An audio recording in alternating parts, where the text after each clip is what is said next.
Shut them up, now. They are so loud. I was happily living with my husband and my sweet mother-in-law, but things changed after our daughter was born. Our daughter cried at night, and I started getting yelled at and treated coldly. One day, while my husband was swamped with work at home, our suddenly crying daughter went silent in just the brief moment I looked away. But she wasn't just sleeping.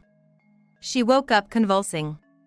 After taking her to the emergency room and hearing the doctor's diagnosis, I decided to get a divorce. My name is Michelle Stevens. I'm a 28-year-old stay-at-home mom. I live with my husband, John, our daughter, Emily, and my mother-in-law, making it a family of 4. I met John 6 years ago at my former job. We were hired at the same time and worked in the same department. From the beginning, I was impressed with his innovative ideas, which didn't seem like they came from someone who started at the same time as me. I was curious about what kind of person he was. He was different from our colleagues. He seemed a bit odd and kept to himself. But when I approached him, I realized he was an interesting guy, though a bit unique. For example, because he loves his job and constantly thinks of new ideas, he has a routine meal plan to avoid deciding what to eat for lunch. It's like, Monday is curry, Tuesday is ramen, Wednesday is grilled fish, and so on.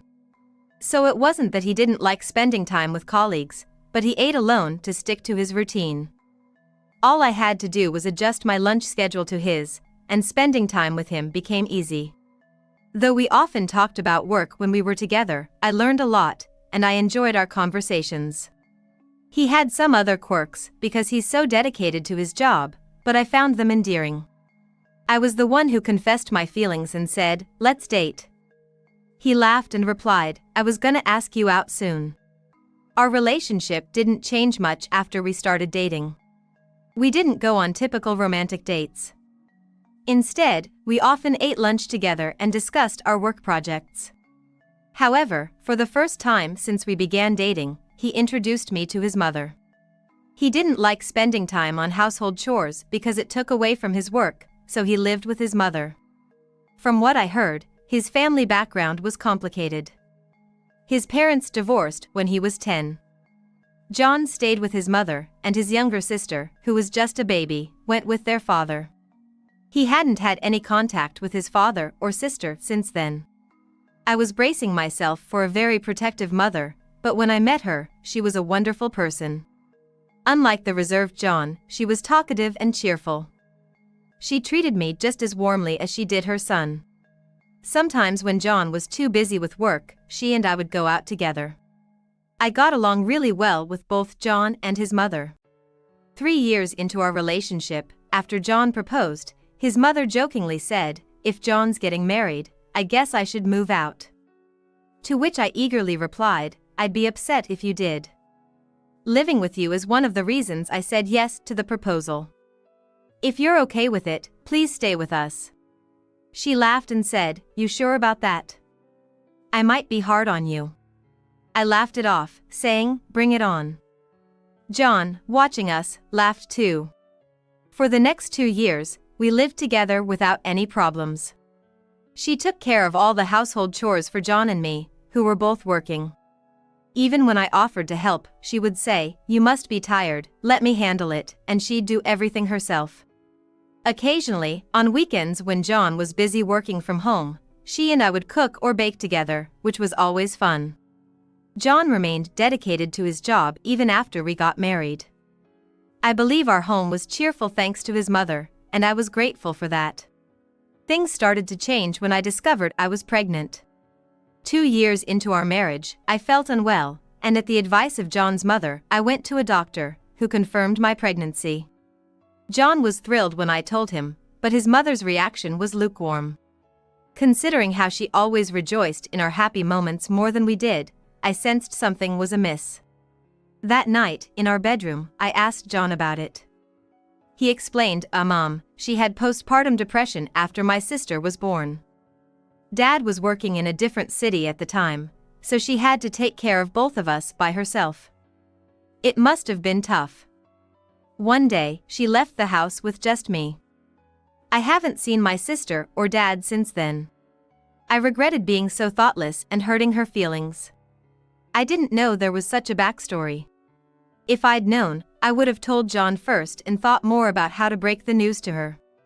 Seeing my disappointment, John smiled and said, "It's been almost 20 years since then. She'll be fine."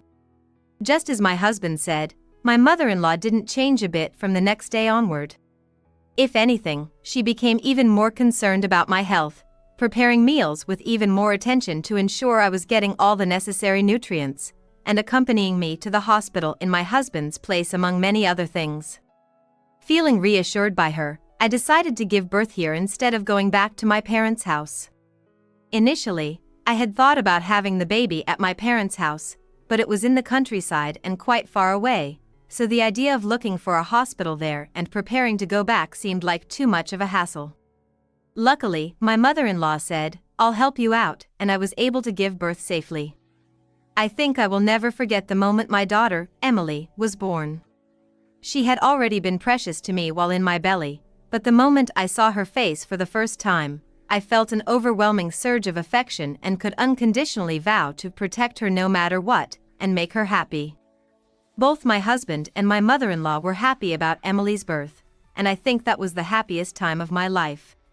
However, that happiness gradually started to crumble. After bringing Emily home from the hospital, I took a year-long maternity leave, thinking that I would help with childcare and household chores. But my mother-in-law said, "I've always taken care of the house, and that's not going to change. You don't need to worry about it." True to her word, she took care of various things around the house as she always did, but she wouldn't get involved with Emily. I even felt an atmosphere as if she was deliberately avoiding her. My mother-in-law, who always listened attentively to what I had to say, would give vague responses or pretend not to hear when the topic of Emily came up. I was saddened by my mother-in-law's behavior, which seemed like she was ignoring my daughter, but I couldn't speak up strongly because I knew about her past. Even after 6 months since Emily was born, my mother-in-law remained the same. By this time, Emily could perfectly distinguish between people's faces, recognizing her father, who didn't have much time to interact with her due to work, and would smile at him. My husband still prioritized work, but when he had the time, he would talk to Emily and try to communicate with her, so he was delighted that she started smiling at him. Around that time, Emily started having episodes of night crying. I haven't seen many other children, so I'm not sure, but I think Emily's night crying was on the severe side. She would cry non-stop for 2 to 3 hours in the middle of the night quite frequently. I felt sorry for my husband and my mother-in-law waking up because of it, so I tried to soothe Emily in the living room or the bathroom, as far away from the bedroom as possible. However, since our house was not that big, they could still hear her. The number of times my husband and my mother-in-law mentioned that it was loud last night had increased. Although my husband is one thing, my mother-in-law usually never complained about anything, so I think this was probably the first complaint she ever made to me. I tried my best to soothe Emily, but her night crying didn't stop. Gradually, my husband and my mother-in-law seemed to become more irritable, and their way of speaking became more and more rough, saying things like, "It's so noisy," and "Make her stop crying." At the end of that year, there was an important planning meeting at my husband's company. Whether his project idea would be accepted at this meeting would determine if he would be entrusted with a project in the next fiscal year. It was that kind of meeting. Knowing how important this meeting was, I planned to go back to my parents' house for 2 nights and 3 days starting 2 days before the meeting, so that my husband's work wouldn't be disrupted by Emily's night crying. I was being considerate in my own way. However, things didn't go as planned. In fact, I ended up going back to my parents' house even sooner. It was the weekend, less than a week before my husband's presentation, and he was working on his proposal at home. I had planned to go out so as not to disturb him, but it was raining heavily that day. Since I didn't have a driver's license, I hesitated to go out with Emily. If we went out in the heavy rain of December, Emily would surely catch a cold, that's what I thought. Reluctantly, I stayed at home, paying extra attention to not let Emily cry. However, she suddenly started crying. She had just had her milk, and her diaper was clean. I was playing with her while holding her, and I didn't understand why she started crying. Trying to keep the crying sound from reaching my husband as much as possible, I moved with Emily to the bathroom, the furthest place from the bedroom where my husband was working, and tried desperately to soothe her. But Emily wouldn't stop crying. Then, my husband opened the door of the bedroom and shouted, "It's too noisy. Make her stop crying now." This way of speaking was unthinkable from the husband I knew when we first got married, but this was pretty much what he had been like recently. I understand that work is important, but I thought he didn't have to speak in such a manner. I was so careful, and yet Emily started crying, and I got yelled at by my husband. I felt like crying myself, thinking. But I thought that once my husband gets a break from work, things would go back to normal. And my daughter Emily, she'll stop crying someday, right? So I tried desperately to hold back my tears. I had just fed her, thinking that I needed to do something, but then I decided to give Emily another bottle of milk. I thought, maybe if she's full, she might just fall asleep. Unfortunately, since I physically can't produce breast milk, I had no choice but to boil water and prepare formula. I couldn't just leave Emily in the bathroom while I made it, so I brought her to the living room and laid her down in the crib. My mother-in-law, who was there in the living room, frowned as Emily continued to cry and said, "Hey, when is she going to stop crying? John can't concentrate on his work, and I can't stand this noise anymore." Recently, my husband John and my mother-in-law have been acting like this. She helps with housework and talks to me, but when it comes to Emily, she doesn't touch her, and if she does, she just complains. That's how my mother-in-law has been lately. I apologized to my mother-in-law and asked her to watch Emily for a bit. I went to the kitchen and quickly prepared the milk. Even then, I could hear Emily's piercing cries. But by the time the water had cooled down and the milk was ready, the crying had suddenly stopped. I knew it. My mother-in-law did it. She got Emily to stop crying. I was touched. When I returned to the living room, just as I thought, Emily was asleep. My mother-in-law was sitting on the sofa, reading a book. When I thanked her, saying, "You're really something else. There's nothing like the touch of someone who has raised kids before," she responded, "I suppose," but she seemed somewhat brusque. I felt a slight discomfort with her response, but I was relieved that we weren't disturbing John, so I didn't pay it much mind. However, Emily did not wake up even after about 3 hours. If this continues, she won't be able to sleep at night and might start crying again. That's what I thought, so I decided to wake her up. But even when I called to her, Emily wouldn't open her eyes. When I tapped her lightly on the shoulder, she opened her eyes, but she seemed dazed, and her eyes weren't focusing properly. She was acting different from when she is usually groggy after a nap. I became worried and consulted my mother-in-law, telling her that something seemed off with Emily, but without even looking at her, she said, "It's probably just your imagination. She'll be fine." I believed my mother-in-law's words and waited for a while, but Emily's eyes never focused. Scared, I went to my husband John, who was working in the bedroom. "I know you're busy, but can you take out the car? Something's wrong with Emily. She seems completely out of it. It's strange. I'm worried. I want to take her to the hospital, please." I pleaded desperately, but John, seemingly annoyed, said, "Are you sure it's not just your imagination? What does my mom say?" "Your mom says she's fine, but she's clearly not okay to me." "If mom says she's fine, then she must be okay. I need to finish this today, don't bother me." "But I'm really worried." When I said this, John raised his voice, "Give me a break. Can't you see I'm working?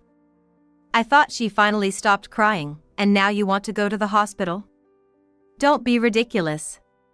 I was so stunned by my husband's outburst that I couldn't say anything. Then, turning back to his computer, John muttered, "I never wanted a kid in the first place." His words still ring in my ears to this day. I couldn't believe my ears. It was unthinkable for John to say something like that. But I definitely saw him say it. I couldn't stop crying from the shock. I never thought John would say something like that. I left the bedroom, still crying, but when I saw Emily, my tears dried up. She was having convulsions. I thought something was wrong. Just a moment ago, Emily seemed perfectly fine, she didn't look ill at all. Panicking, I called a taxi and rushed to the emergency room. I couldn't stop trembling at the thought of something happening to Emily. When we arrived at the hospital, a pediatrician saw us right away. "There's a possibility of shaken baby syndrome," he said, and decided to do a CT scan on Emily. I didn't know about the disease, so I frantically looked it up while I was in the waiting room. Shaken baby syndrome is apparently a condition where a baby, whose neck muscles are still undeveloped, suffers brain damage due to being violently shaken. I learned that in severe cases, it could lead to death, which made my blood run cold. For a while, I was stunned and couldn't think about anything else. I don't know how much time had passed, but I was called in because the doctor wanted to discuss the results of the examination. Fortunately, Emily doesn't have any hematoma, and she's calmed down now since we've given her an anticonvulsant. The doctor said, bringing me relief. However, the doctor then said something unbelievable. "But, Mom, when the nurse was undressing Emily for the examination, she found marks on her neck and shoulders that looked like they were made by an adult's fingers." I don't mean to be rude, but have you ever abused your daughter? I didn't understand what he was implying. Shaken baby syndrome is a condition that occurs when a baby is shaken vigorously. It can happen while trying to comfort them, or during play when they're being tossed in the air, and things unfortunately go wrong. We were thinking that might be the cause, but looking at those marks, it's also possible someone intentionally shook her quite hard. The doctor continued in a matter-of-fact tone. "If you don't remember anything, it could have been another family member. We were able to treat her in time this round, and there was no hematoma, so she's fine. But if the same thing happens again, we can't guarantee Emily will be safe. I think you should have a serious talk with your family."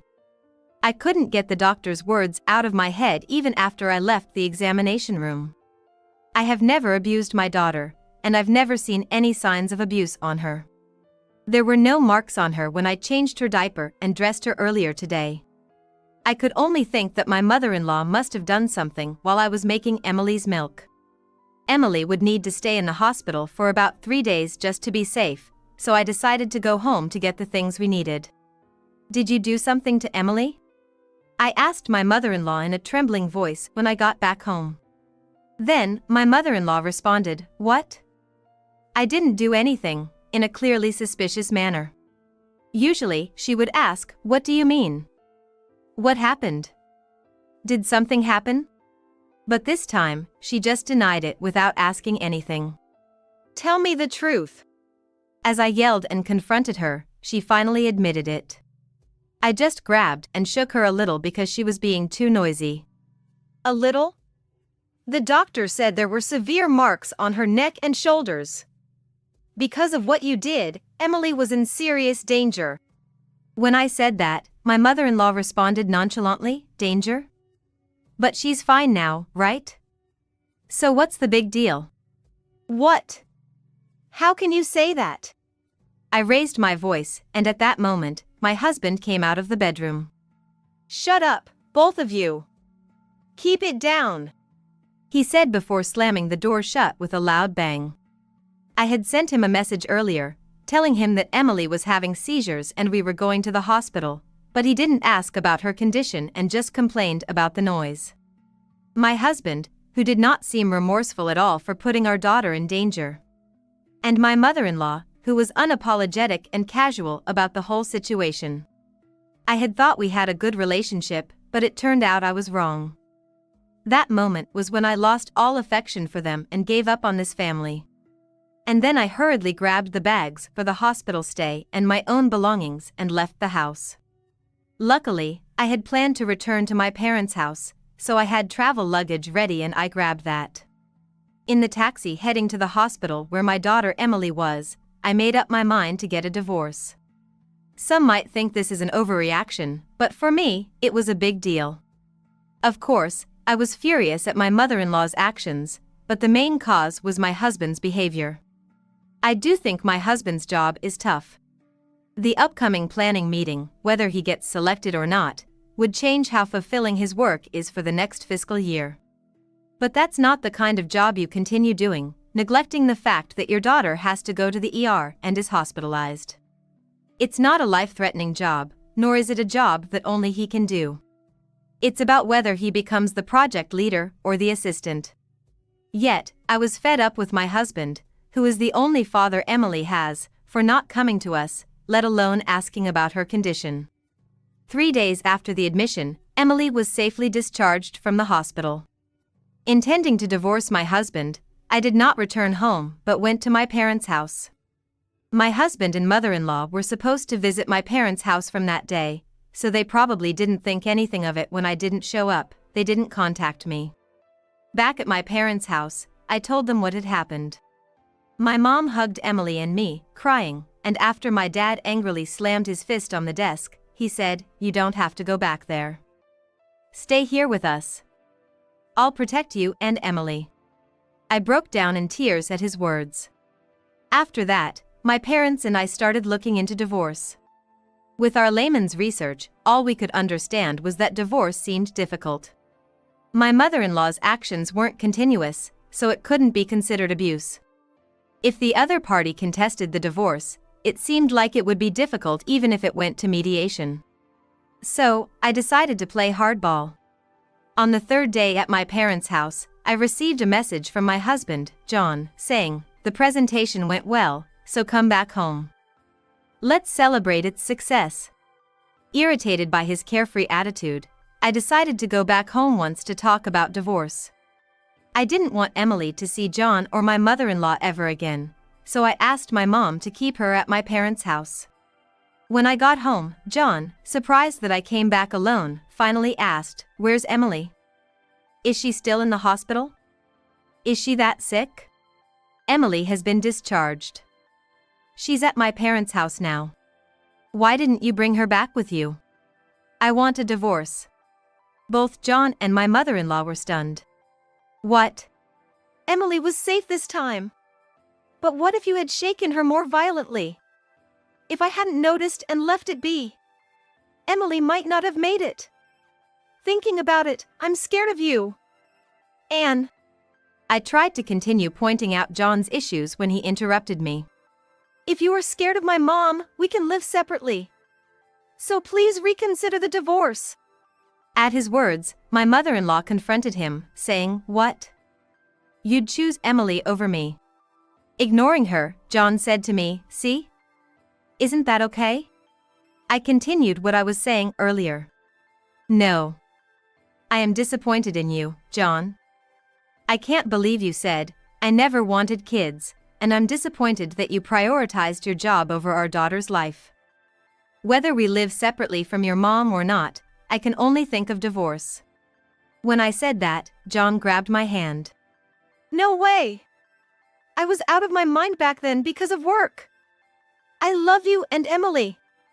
I apologize, so please don't talk about divorce.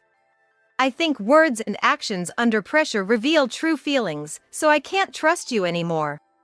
I won't divorce you even if it comes to mediation." His words made my heart race. This would be bad for me if it went to mediation. It would be difficult to accuse his mother of abuse and use it as a reason for divorce, as I had researched at my parents' house. So, I decided to tell them a lie that I had thought of at that moment. "I don't mind if it goes to mediation. But if it does, your mother might get arrested for abuse. Just be prepared for that." "What do you mean by abuse?" His mother, who approached me with a frightening face, had no resemblance to the mother-in-law I used to like. I was suspected of abuse at the hospital. I told them I didn't do it, and I got a medical certificate. The marks on Emily's neck are also photographed. If I can prove that these hands belong to your mother, the abuse will be proven. If John insists on going through divorce mediation, I will submit the medical certificate and photos. In reality, this method had almost no effect. Even if it could be proven, it might not be considered abuse if they realized it was just a one-time incident. However, they seemed to believe it. "That would be a problem. Please think it over again. I have no intention of reconsidering. Besides, if you're going to file for mediation, I will comply, but I will make sure the dates are on weekdays. Can you prioritize us over your important work? John flinched when I said this. His mother was constantly begging him, "Hey, John. Please divorce her. I'm gonna get caught." For a while, John was silent, deep in thought. I added, "I will use any means necessary to divorce you. Even if it goes to mediation, even if your mother gets arrested, and even if you have to take time off work, it won't change the fact that we are getting divorced. If that's fine with you, go ahead." After thinking for a while longer, John reluctantly agreed to the divorce. Throughout the discussions about property division and child support, John repeatedly asked, "You're kidding, right? And can't you reconsider?" But I ignored all of it. In the end, we agreed to divide the assets in half and set the child support at $400 per month. My husband was reluctant to agree to the divorce until the very end, but it seemed like he finally realized my stance wasn't going to change, so he reluctantly agreed. I told him, "Feel free to dispose of all my belongings," and then I left the house. I had no intention of taking anything from that house with me. We had furniture at my parents' house, and I didn't want to remember anything about this house. As I left through the front door, I could hear John and his mother arguing. "It's all your fault, Mom. John, you said you didn't want Emily either, right? This is what you get." "What did you say?" "I covered for you so you wouldn't get caught. If you hadn't done that, we wouldn't have had to go to the hospital, and I wouldn't have had to hear all this. It's all your fault. I don't want Michelle to leave. I want you to leave." Later, I heard through the grapevine that John and his mother had separated. Apparently, they had been fighting non-stop since the incident. They were blaming each other for the divorce. Since the apartment was in John's name, his mother was kicked out and is now working in a cleaning job, being bossed around by people more than 20 years her junior. It's been a year since then, and Emily is growing up safely without any lingering effects. She's starting to learn words, calling me Mom and even saying Grandpa and Grandma. She's getting better at many things every day. My mother is looking after her, allowing me to rejoin the workforce at a local company. With my previous experience, I was placed in the planning department, but unlike John, I prioritize my family over work. I've heard about John's situation through former colleagues. Apparently, he struggled with living alone, couldn't concentrate on his work, and the project he proposed started to fail. Eventually, John was removed as project leader and was transferred from the planning department to human resources. It's quite the ironic story. My husband, who was so devoted, got taken off the planning department, and I, who have been prioritizing our family, got assigned to it. Moreover, my work is going really well. When I brainstorm with my daughter on my lap, a ton of great ideas come to me, and I'm able to write excellent project proposals. Not just in terms of work, my personal life has also been flourishing recently. There's this single father from my workplace, and things are going pretty well between us. We first hit it off talking about our kids and have become good friends since. On weekends, we take our kids to parks or amusement parks. His 3-year-old son has taken a liking to me, and he plays with my daughter too. He's also kind to my daughter, so I want to keep seeing him.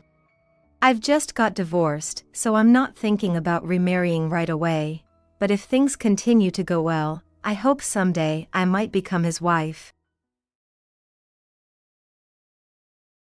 How could this happen in just 5 days?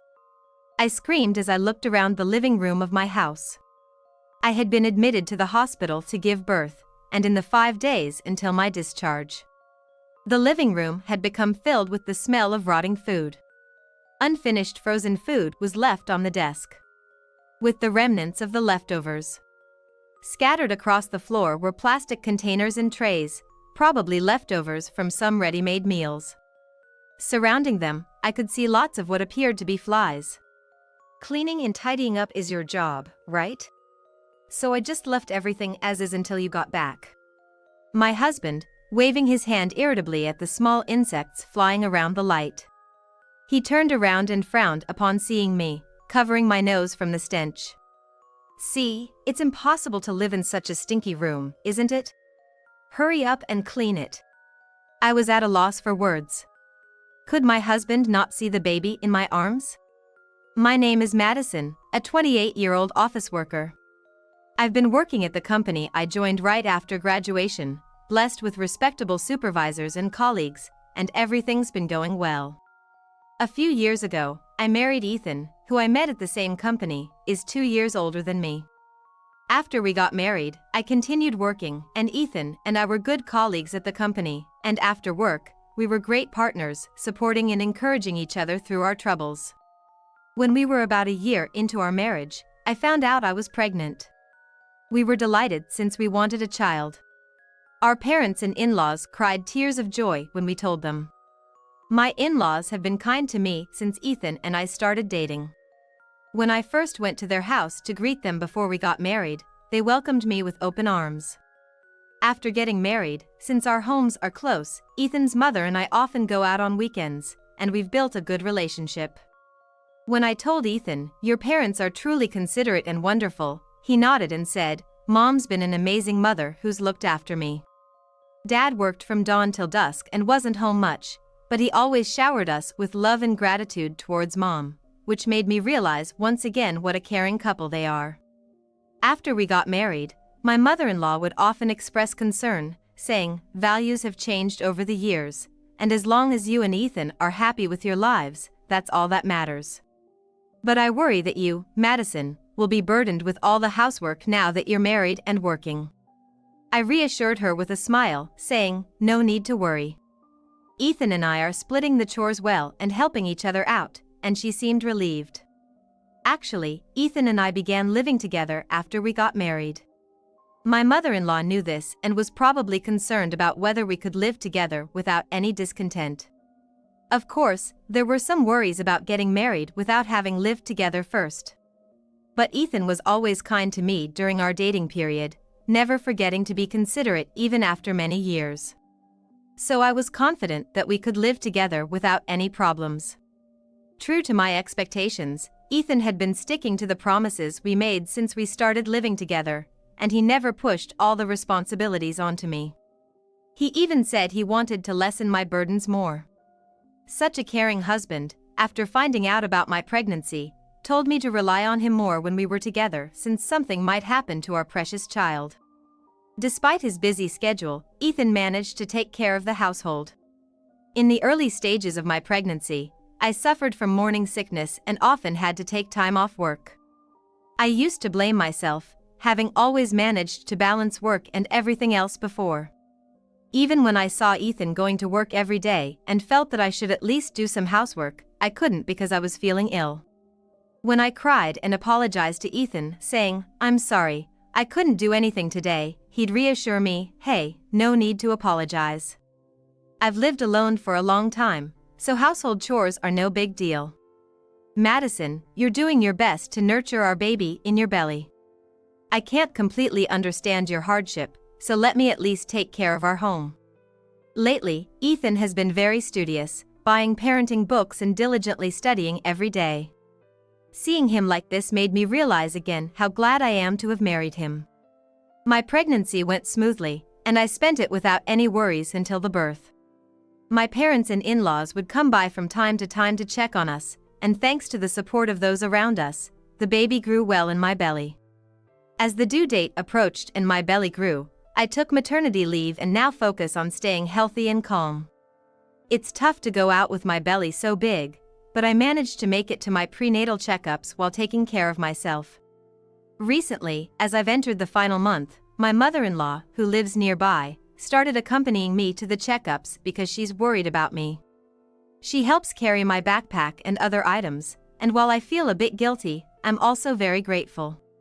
At first, I felt guilty for having her come all the way with me and declined when my mother-in-law offered to accompany me. But she cheerfully said, "Now that my children are grown up, I have quite a bit of free time. Besides, attending your checkups is pretty much all I have to do. I'm certainly concerned about your health, but it also doubles as exercise for me, so it's a win-win situation." So, I began to rely on her, and together we headed for the checkup that day. Then, one day, while I was getting my usual checkup at the hospital, I was suddenly struck by a pain in my stomach. The doctor, noticing something was wrong with me, calmly said while trying to reassure me, "I'll perform an internal examination right away." While I was nervously waiting for the results, the doctor said, "You're showing signs of labor, so you'll be admitted right away. We'll prepare for the delivery while monitoring you closely. You're going to meet your baby soon," he told me gently. However, it was all so sudden that I was not mentally prepared. In the midst of this, my mother-in-law held my hand and reassured me, "It's going to be all right. I'll be right here with you, so don't worry." I reminded myself that I had to stay calm for my baby, and gradually I came to accept the situation and prepared myself for the imminent birth. I had calmed down a bit when my mother-in-law said, "I'm going to run home real quick to grab what you need. I'll be right back. I'll also give Ethan a call," and she dashed out of the hospital. A few minutes later, my mother-in-law came back and immediately asked me, "Are you okay? Are you in any pain or discomfort?" "Thank you so much. You've been a great help." She held my hand and said with a smile, "It's nothing. Just let me do this much. Ethan might be able to get off work early. He could still make it in time for the birth. I've already called your parents just in case." Her words reminded me that I had completely forgotten to inform my parents about the labor pain and my anxiety about giving birth. My parents, living in the next town over, which I'll equate to living in the next state over, might not make it before the birth, but they said they would come right away. Soon after, my father-in-law arrived, simply saying, "Oh, it's time," and watched over me from the corridor. Then, a while later, my parents arrived. While enduring the repeated labor pains, I waited for the moment to come. My parents deeply thanked my in-laws, "Thank you so much for everything, from getting things ready for the hospital stay to being by our daughter's side." And to me, they said, "It'll be over soon, take some deep breaths. We're all here with you, you'll be okay." My in-laws replied with a smile to my parents, "Oh, no worries at all. We're just glad we made it in time," and the whole family, except for my husband, surrounded me. I was growing more anxious as the intervals between the pains shortened, but having my whole family there was a great comfort. Several hours later, even though it was late into the night, I gave birth to a healthy baby. While waiting in the lounge near the nurse's station, trying not to disturb the other pregnant women and mothers, my in-laws and parents expressed their joy through silent hugs and high fives. Having finally given birth, I was overwhelmed with relief and moved by the sight of my newborn, though I felt a pang of disappointment that my husband was not by my side. He was supposed to have left work early, and I wondered why he hadn't come, but by the next morning, he still hadn't appeared. My in-laws called my husband numerous times, worrying that something had happened, but they couldn't reach him. Even at 9 a.m., my father-in-law went to our house. But my husband did not answer. Finally, when my mother-in-law contacted my husband's office, they were aware that I had been admitted for childbirth and said my husband had left work earlier than usual. It was supposed to be a day dedicated just to me, so he took the day off, and it seems like he didn't show up at the office. After that, the whole family was in a frenzy.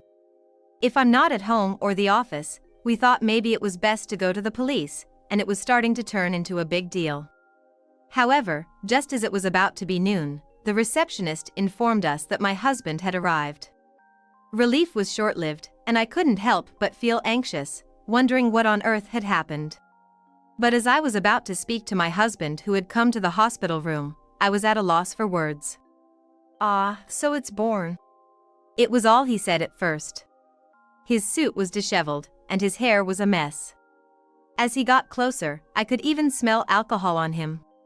I couldn't believe he might have gone drinking at a time like this, and when I looked at him, he showed no interest in our baby, instead staring intently at his smartphone. Trying to remain calm, I asked, "What have you been doing up until now?"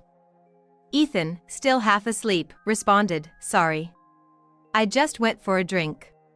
It was an old friend I haven't seen in a while, and I couldn't say no. I've just been sleeping until now and got here late." He didn't take his eyes off his phone during this time, so my anger finally exploded. But before that, my father-in-law grabbed my husband's shoulders. "What are you thinking? It doesn't matter if it's been a while or whatever. Meeting friends for drinks doesn't even compare to your wife giving birth. Why didn't you turn them down?" My husband kept interrupting with "but." And it's just that. Eventually, he stopped talking altogether with a sullen face under the fiery glare of my father-in-law. After a heavy sigh, he left the hospital room without another glance at me or our baby.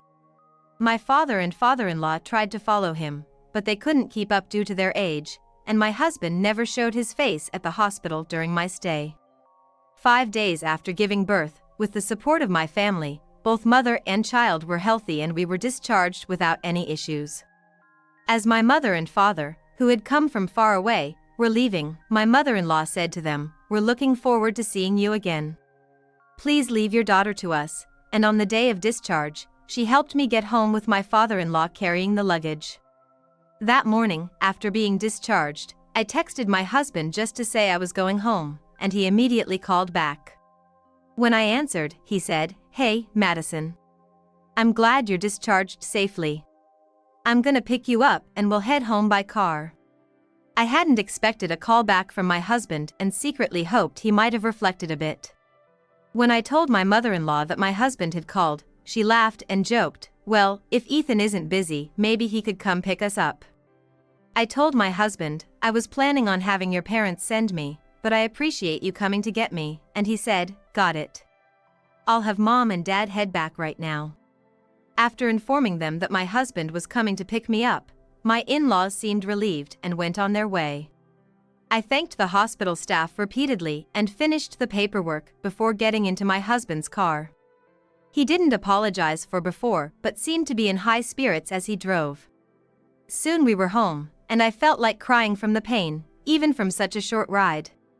Thinking about all the mothers in the world enduring this pain and persevering through parenting made me feel a little anxious. With my husband's previous enthusiasm for parenting, I had to psych myself up, believing it'll be all right. I chalked up the troubles during my hospital stay to him being tired or perhaps getting scolded by his dad more than he expected and sulking about it. I braced myself with the resolve that we would raise our baby together and opened the front door. Instantly, an appalling stench hit my nose. Hesitating to enter because of the unknown smell, my husband seemed unbothered and flung the living room door wide open. Immediately, the rotten odor of garbage overwhelmed me, making me feel nauseous. "Wow, that reeks. Hey, clean this up, will you?" he commanded authoritatively, a satisfied smirk on his face. "I waited the 5 days you were in the hospital, so clean this up now. Can't live in a house that smells like this." Holding our baby, I nearly collapsed on the spot but managed to restrain myself. "How can you live like this, to let the house get so dirty?" I asked, barely containing my anger, to which he nonchalantly replied that it just happened with eating and sleeping. Food left out. Washing, laundry, and trash are left everywhere. The house was in a deplorable state, unrecognizable as our home. Seeing the mess, I couldn't help but blurt out, "Stop joking around. You never showed up at the hospital and you neglected all the housework. Before the birth, you used to help clean enthusiastically. Why have you suddenly stopped doing anything?" He responded incredulously, "Why should I be scolded? You love working, Madison. You worked hard even after we got married and until you took maternity leave. Housework is a wife's job, isn't it? I thought you'd be happy to have something to do when you got back, so I left it for you. Clean it up now that you're discharged."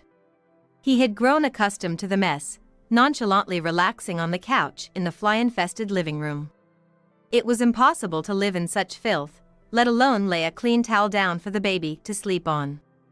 Attempting to clean while holding the baby was futile, so I yelled at my husband, who was scrolling on his phone.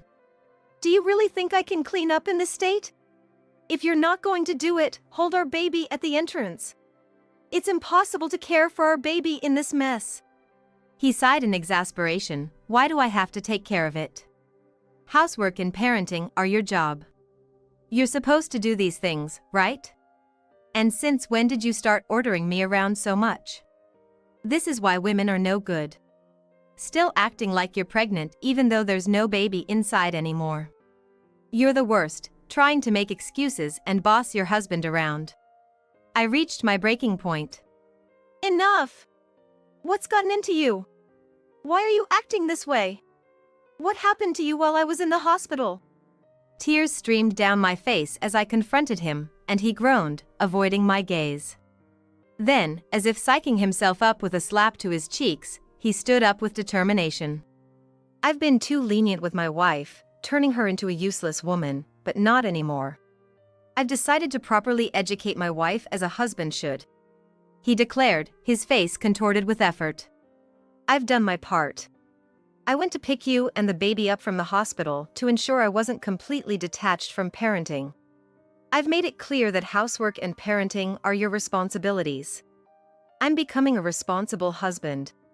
Speechless at his transformation, I stood there as he announced, I have plans to go out drinking with a buddy. Make sure the house is clean before I get back. Don't expect any help from me, and with that, he left. All I could do was stand there, unable to process the drastic change from the kind man I once knew. What could possibly have happened to turn the man who was once eager to share household duties and learn to be a good father into this? In my panicked state, the sight of the garbage-filled room pushed me over the edge, and tears began to fall, landing on my baby's cheeks. The baby, awakened by my crying, began to fuss, and I started crying out loud as well. Mom, I just don't understand anymore. Help me. I pleaded as I sat in the entranceway and called my mother on my phone. As soon as the connection was made, I cried out, and my mother said, I'll be right there, while my father drove her to me.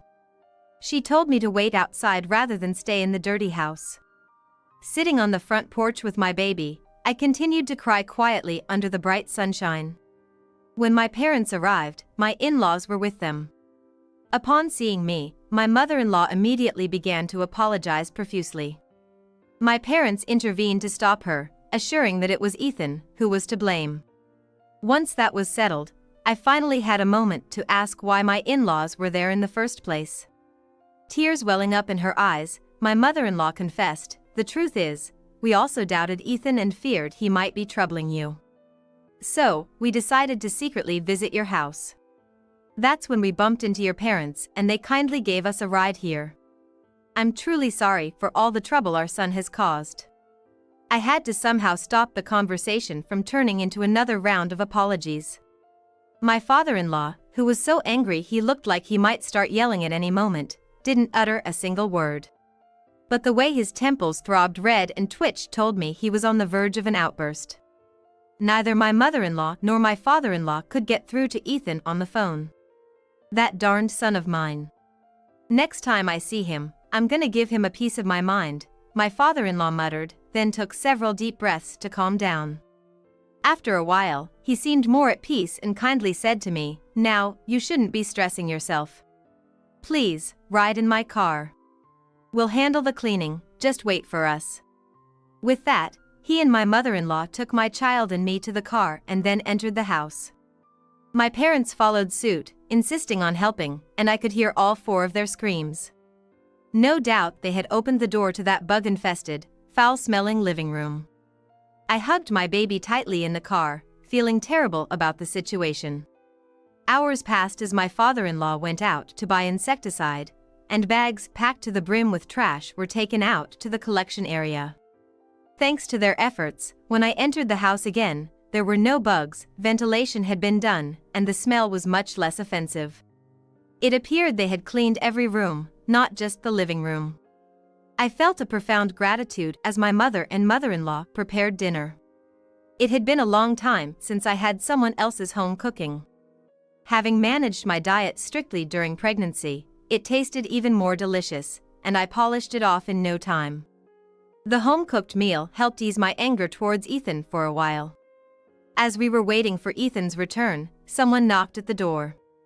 Just as I rushed to see, my father-in-law reassured me, "You take it easy," and went to answer it. He answered and exclaiming, "Ethan? I knew from my father-in-law calling my husband's name that Ethan had come home. I wondered why he would knock the door. While quietly trying not to wake the sleeping child, we all went to see. To my surprise, a man was dragging Ethan into the house. Ethan's face was red and swollen, and he was sobbing loudly. Upon seeing me, the man introduced himself. "Nice to meet you. I'm Michael, a friend of Ethan's. We went out for drinks, and that's when I heard about you and the baby. I had no idea, and I am terribly sorry for causing such distress during this challenging time." I was surprised, but had the man raise his head to see my husband still sobbing. Noticing my gaze, a man Michael said, "This guy was boasting about defeating his lousy wife in argument, so I asked for the details. Turns out, what he did was so terrible, and even though I told him to go home, he wouldn't listen and didn't understand what he'd done wrong, so I ended up hitting him. I'm sorry." Since the mood for drinking was gone, it seemed they had disbanded, but he couldn't leave my weeping husband behind and brought him home. As I was apologizing for the inconvenience, suddenly my husband raised his face and started yelling. "Just because you were out-argued, you resort to violence. That's why you can't get married. You're single because you don't understand that household chores and parenting are a wife's job. It's the worst to be punched out of nowhere by someone who's just an onlooker." "Look, I'm sorry for hitting you. I apologize for that. But seriously, what's going on with you? Last time we met, you were fine, right? Why are you suddenly saying stuff like a deadbeat husband?" Michael said, clearly baffled. Feeling the same, I realized my husband's attitude had indeed changed abruptly. "Ethan, you never said such things before I was hospitalized for childbirth. You said household chores and parenting are a wife's duty, and that the husband should come first. Why did you suddenly start thinking that way?" When I asked again, my husband blurted out, "Household chores and parenting are a woman's job. That's what everyone says." I realized that I was wrong all along. "Who's everyone? Your coworkers? Friends? Who exactly are you talking about?" I asked him straight in the face, to which he replied shortly, "People on the social media." "What? You're taking information from the internet at face value? Are you out of your mind?" Michael said, raising an eyebrow in disbelief. My husband, looking annoyed, thrust his smartphone at him. "Look at this. It's obvious women should do household chores because they don't earn as much as men. Only women can have babies, so parenting is their job too. See, everyone agrees with this." Michael screamed in disbelief after looking at the screen. "You believe this website? Are you insane?" Taking the smartphone from Michael, I saw a website. It was belittling housewives, filled with countless stories praising the shoving of household and parenting duties onto wives. These opinions my husband referred to as everyone's were posted on an internet forum. Summarizing my still shouting husband's story, it seems he came across such sites right before I was hospitalized, and began to think that he was just pampering his wife, being a useless husband. While alone at home during my hospital stay, he kept visiting these sites, convinced that he had been wrong. He commented about changing himself on these sites and became hooked on the supportive comments he received. As a result, my husband was dyed with the belief that household chores and parenting are women's work because women are less capable at work and earn less money. If they have a complaint, they should just earn more. Unlike me, speechless with astonishment, both our parents and in-laws were furious. "It's unthinkable. We didn't raise you to be like this," they said in unison. Michael, whom my husband looked to for salvation, said coldly, "I'm disappointed. I can't be friends with someone like this. As of today, I'm cutting ties with you." I joined in, confronting my husband. "First off, why should I prioritize the opinions of faceless strangers online over us? Are the people writing more trustworthy to you than we are?"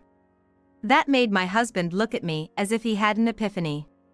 To top it off, my mother said sharply, with a cold look, "It seems none of the important people here, your dear Madison, your parents, your friends, share those values. If you still think you're right, then I guess we'll have to leave you, because your thinking is different from Ethan's." My father also said, as things stand, I can't leave my precious daughter Madison with you any longer. Madison, it's not too late. We're ready to welcome you, and it's okay to rely on us if it's tough. Just then, as if a spell had been lifted, my husband, who had been raging just a moment before, suddenly calmed down. No, but... he kept repeating. When he looked up and saw my face clearly, his own turned pale as a ghost. For me, the most important thing is Madison. I wanted to be a good husband for her, sought out loads of info, and then With tears in his eyes, he prostrated himself before me with a burst of emotion. I'm so sorry, Madison. I was wrong. Seeing him like this, my father-in-law spoke in a calm voice. I have a question for you. When you were a kid, did you ever see me tell your mother that housework and parenting were a woman's job, or show that attitude? Did I appear that way to you as a father? He asked with tears in his eyes. My husband replied, Dad, you were always a wonderful father, fully supporting Mom by her side. Then he continued, I realized that I was too bound by what I read online, and I couldn't see what was around me. I'm truly sorry. Witnessing his sudden apologies, my parents said, Madison, it's up to you what to do next. We'll support you whatever you decide. After some thought, I told my husband there won't be another chance, and I decided to forgive him this time. Since then, my husband has woken up from the spell of extreme online opinions and is struggling with unfamiliar housework and parenting as he engages with our baby. I wonder how long this will last, but my in-laws and my own parents seem to share my feelings, as they continue to train him while he still strives on. He now says with concern, kids are adorable, but parenting is more physically demanding than I imagined. I now realize you've been doing all the housework and looking after the child alone while I'm at work. Thanks so much. If you're not feeling well, don't hesitate to rely on me. Looking at the smiling face of my husband holding our child, I think he might truly become a good father. I'm hoping these peaceful days will last forever. You've got a spare room, don't you? I'm moving in, so you need to leave. My sister-in-law and mother-in-law, who'd suddenly shown up at my brand new house, walked around sizing everything up, not even pausing to pay respects to my mother's memorial plaque before confronting me with this demand. My husband, Jason, acted like he didn't have a care in the world, lounging on the sofa with our cat even as he heard what was happening. I looked up to the heavens and thought, this is the end. Filled with a fiery determination for revenge, I calmly said, all right then, take care, and sold the house I'd barely lived in. My name is Madison, and I'm a 30-year-old office worker. Growing up in a single-parent household, I watched my mom struggle financially, so I worked hard to earn scholarships and relieve her burden as much as I could. She also wanted me to go to college. Probably because she had a hard time without a degree herself. To fulfill her wish, I studied relentlessly while others were out having fun and got into a top university, straight through. After graduating, I landed a job at a leading corporation. When the job offer came, my mom and I jumped for joy. The day I got my first paycheck, we splurged on sushi in Beverly Hills, but we were both so tense in the upscale environment that we couldn't even taste the food. I was worried about fitting in at a glamorous company since I'd always been focused on my studies, but my colleagues were very kind, and I managed to get by. Even with a good salary, my mom and I couldn't shake our frugal habits. She continued working part-time and living in our small apartment. Our only indulgence became going out to enjoy delicious meals occasionally. Every time we did, my mom would say, having such a wonderful daughter who can treat me to meals like this, I'm truly blessed. Thank you. That always made me feel proud and like all my efforts were worthwhile. But 4 years into my career, perhaps due to years of hardship, my mom's health began to decline. We went on a spa trip to hopefully improve her health, and although she seemed happy, her condition didn't get better. She kept going through cycles of rest and activity. I was consumed with worry. What would I do without her? That was all I could think about. That's when I met Jason. He was 2 years younger, a born salesman, and an outsourced sales rep with a silver tongue. Embarrassingly, at 27, I'd never had a boyfriend. Between studying and the fear of being judged for my lack of experience at my age, I had always run from any potential relationships, and before I knew it, I was 27. Jason effortlessly became a part of my life. We both didn't have fathers and loved cats. And since neither of us could keep a pet, sharing favorite cat videos and dreaming of having one someday was what brought us close. After a while, he suggested we go to a cafe. I agreed, heart racing, and he texted back that he'd wanted to ask sooner but was worried about being turned down. I was over the moon, not realizing at the time that it was probably a line he'd used before. But I believed he truly cared for me. And then, as our relationship started, something miraculous happened. My mom began to regain her spirits as she saw me dressing up and going out. She'd say with a smile, "I'll take care of the house. You go and have a good time," almost as if she were the one going on the date. I had always thought sacrificing my happiness was the way to repay her. But I realized that my happiness made her happy too, just as her happiness was mine. As Jason and I became closer, my mom's health improved, and she spent less time bedridden.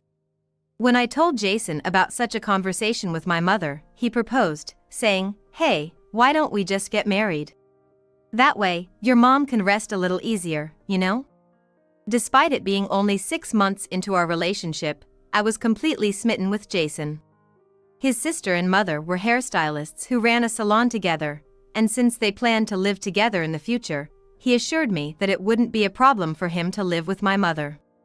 When I introduced Jason to my mother, she was moved to tears and grasped both his hands, saying, "Please, take good care of Madison." Jason firmly held her hands in return and declared while looking into my mother's eyes, "I'm honored, ma'am. I might be younger and not very reliable, but I promise to make Madison happy." At that moment, I was so overjoyed I almost cried, but looking back now, I realize he was nothing but a terrible jerk. I would later come to understand how little experience I had with the opposite sex, or rather, how little I knew about the world. Following his declaration, Jason moved in with us, bringing along a slightly large suitcase. He suggested that it would be best to start living together in the house my mother was accustomed to. We welcomed Jason into our small apartment, and while my mother enthusiastically explained how everything worked, he barely listened and said, "Don't mind me, I doubt I'll be here much." I knew he was often out drinking for work and busy with client golf or surfing on Sundays, so I thought that was what he was referring to. But the reality was different. He truly never came home. On the rare occasions he did, he would just take a bath, sleep, and upon waking up, he would ask me, "Hey, can you give me some money for food?" At first, I didn't understand and asked him honestly, "Why don't you just eat here? Besides, what about your share of the living expenses, Jason?" Jason had not been contributing financially to the household, and my mother and I were living just as we had before. He then laughed with a puzzled look on his face. "Living expenses? Why should I, when I'm hardly ever here?" I almost agreed with him for a second, but then I shook myself out of it and challenged him. "Wait a minute. We're married, right? That means we're supposed to share our lives together, so you want me to come home every day?" "No, I get that you're busy and maybe staying at friends' places, but I'd like to get a message from you when that's the case." While we were dating, Jason was very attentive, always letting me know if he was going to be late for a date, and he never broke a promise. But after we got married, he stopped reading my texts, and days would go by without a reply. When I brought this up, Jason suddenly turned ice cold and said, "Didn't think you were the kind of woman to say stuff like that," and turned away. His cold expression was something I had never seen before, and it chilled me to the bone. So I blurted out, "I'm sorry. I didn't mean to be possessive." And he instantly softened, "I know. But come on, we're married, right? Don't you trust me?" he asked, tilting his head. I shook my head vigorously. "No, that's not it. I do trust you," I said, almost in tears, and he looked into my eyes and whispered, "Thank you," then quickly added, "So, about $600 will do, okay?" Fearing he might leave me, I gave in and handed over the money. In hindsight, that was the beginning of a nightmare. To avoid worrying my mother, I couldn't confide in her and explained that Jason was just on a lot of business trips. Alone with my thoughts, I continued this strange marriage, where I would give money to Jason whenever he occasionally came home. When I finally couldn't stand it anymore and confronted him, he simply wrote his name on a divorce paper and handed it to me, saying, "If you get sick of this, you can leave me at any time." It's strange how humans work. Being given such an option made it impossible for me to leave. Jason had clearly read my mind. My mom noticed something was off with me, but she never tried to address it. As half a year passed, for some reason, my mother-in-law and sister-in-law started coming over to our place more often. Even though they supposedly ran a beauty salon, they'd show up on weekdays or weekends, without even bringing a small gift, sit in Jason's room while he was out, and say, "Don't mind us. Just some tea and snacks will do," and they'd stay for hours, sometimes even joining us for lunch or dinner. When I eavesdropped on their conversations, they were mostly bad-mouthing others, creating a really unpleasant atmosphere.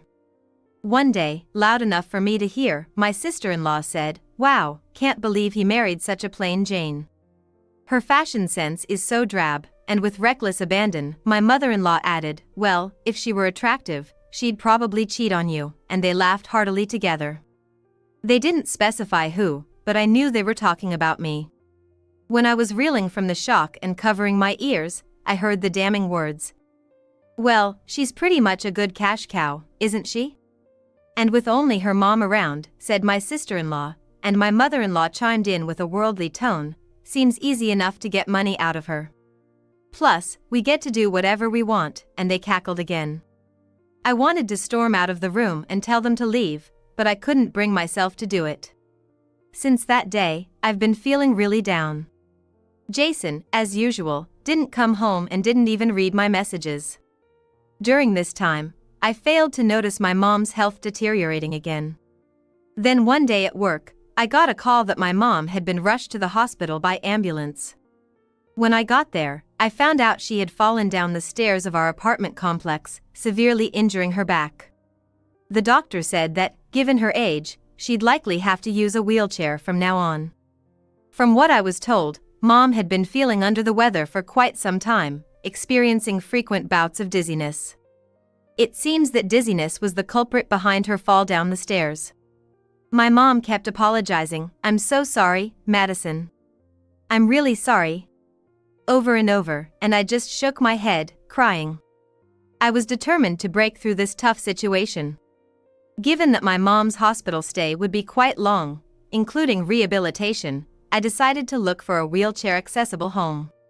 Fortunately, we had lived frugally, so there was a decent amount of savings.